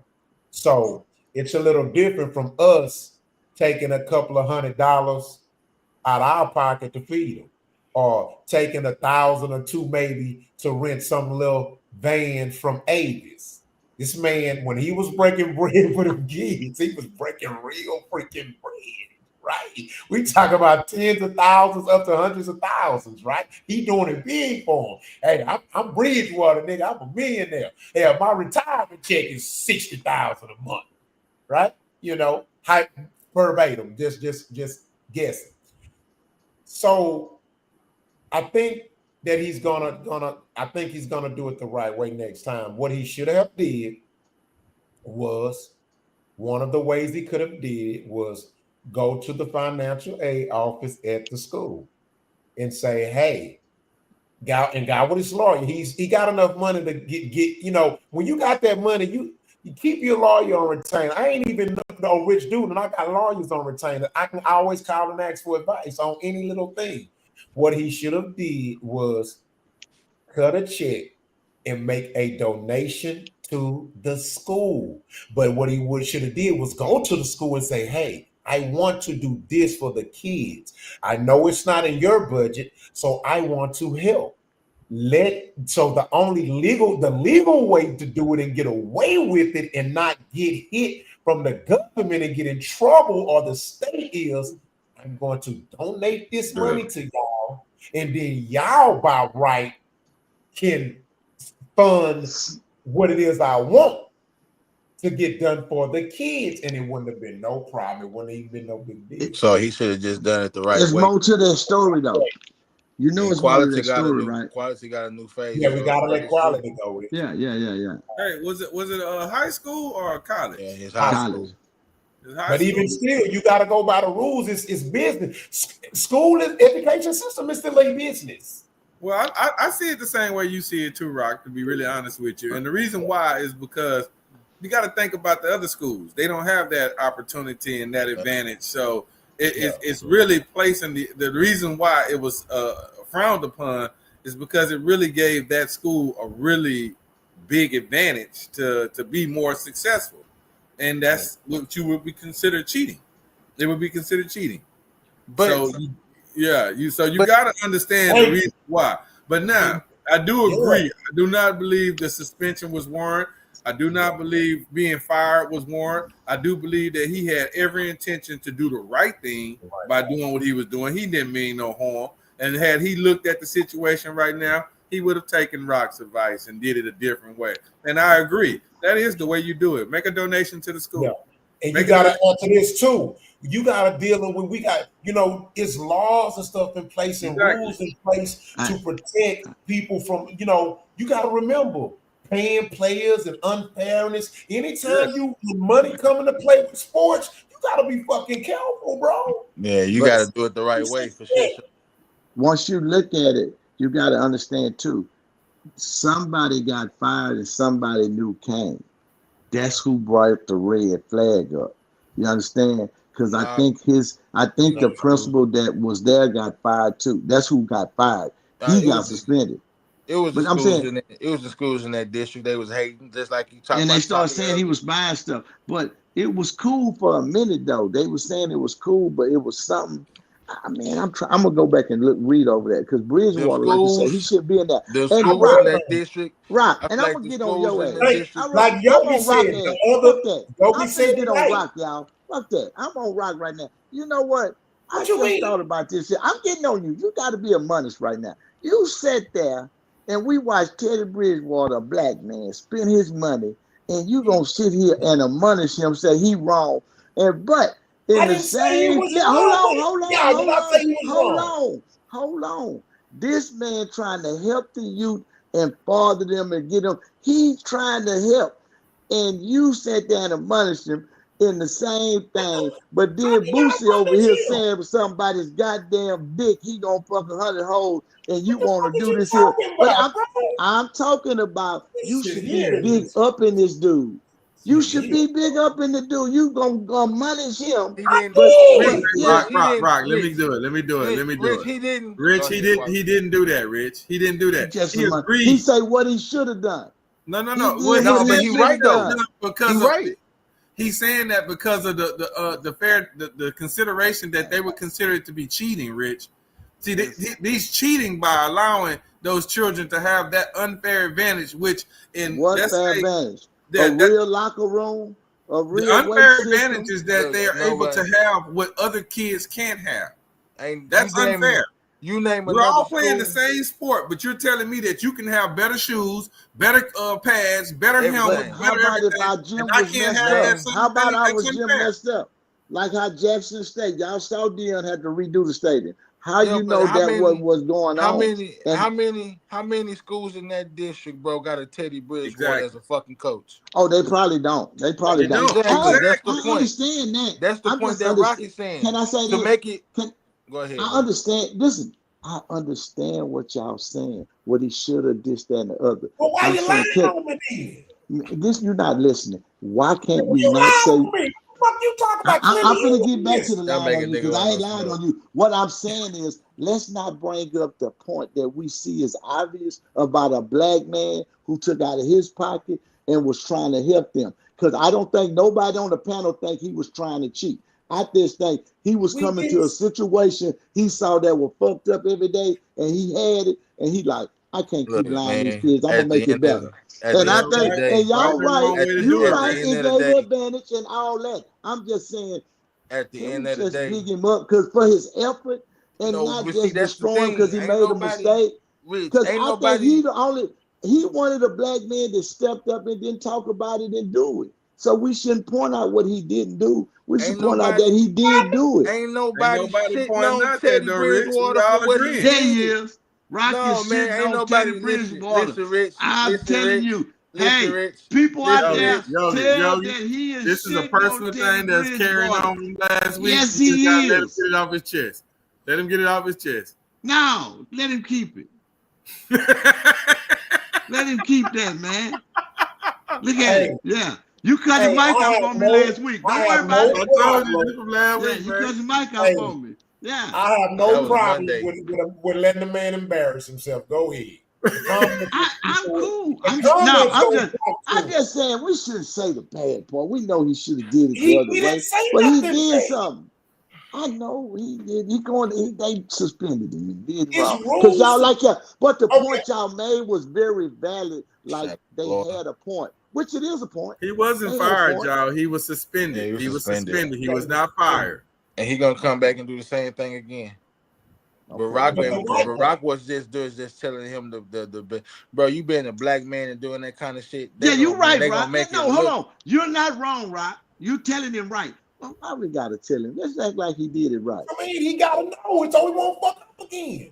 Okay, I accept it. Okay. I'm gonna tell you an incident. You're right. I know what you're saying is absolutely right. I just didn't want to point out that he was wrong. Give you an instance of how you know if you can get in trouble for doing shit that don't even necessarily quote unquote involve money, that involving money can get in trouble. It was an instance a long time ago where you had, I ain't gonna say the district, where they was taking, where the coaches was reaching out and going to certain high school players who they knew was the shit. And they were recruiting high school. I mean, no, they were recruiting, they were recruiting middle school players, not even high school, middle school players. Damn. And high school players to transfer to their high school so they could play for them. And they were offering them things. Even willing to move the parents into a better name. They were taking advantage of the parent being poor. Yes. You can't do that. You just can't. They got tired of that shit happening in college, and that's what brought the NIL to play. Yeah. So that's all I'm saying. We know his intentions was good, but guess what? Cool. Guess what? My intentions when I was selling drugs was just to feed my family. Don't mean they was good. Yeah, you're right. You're absolutely right. Right. You don't have an argument there. You're right. I just didn't want to point it out. But quality made me really understand, because I forgot. When you come to sports and you put money, they gonna cry this event. You show absolutely right. I had little league coaching. I know you. I mean, you absolutely right. You can't show you gave $100. They gonna they gonna cry. Oh God, damn. So you right. You right. You there. And Rob, you absolutely right. You just have to give a donation to the school. When it comes to certain rules and regulations and certain entities, it doesn't warrant jail time. You don't go to jail for this. So you know what I'm saying? But shout out to CB Tech though. I think it's because it's high school. That's why it doesn't have those particular rules. Ramifications. Yeah. And even in college, certain situations like you're not gonna go to jail for. You know the college players are being paid now, so you already know that. Yeah. Gotcha. But it's crazy how Teddy Bridgewater that rich and he didn't think to get his lawyers to set that up right to go. That fucked me up. You're right about that. That's a major miss as a black. I mean, as us, not taking care of business. That's keeping it too real. That's keeping it too real. I'ma just check yourself. But you know how we think though. You know what I'm saying? He probably because who's to say that thought didn't come across his mind? We don't trust just giving motherfuckers, hey man, I'm gonna give you this money, do this with it. You know they're not gonna do what they supposed to all the fucking time. So he if I do it myself, I know it's gonna get done. But he just went about it the wrong way. But he the coach, he gonna get the budget, but he gotta give it to him the right way, like Rock say. He can control the budget, but he got to make sure the money come through the system the right way. Because if he donated $200,000, they'd have put his name in the football stadium because they'd have built a little wing onto it for him. And then he could have controlled that money and did it the right way. Let's say the gym, the boxing gym. Yeah. Let's say we got some donors to some people to help us and say, yeah, man, I like what you're doing. I see you working with the kids and stuff like that, man. I like that, man. They can't just give you the damn money. They cannot just buy that shit. It can be problems, right? And then it can be problems on both ends because guess what?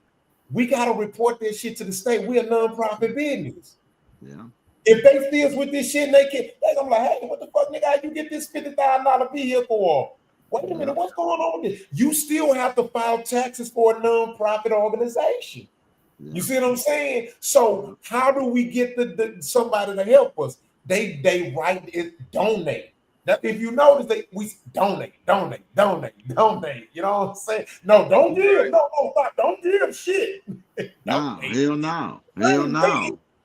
It's the same thing. One way, everything is a tax write-off.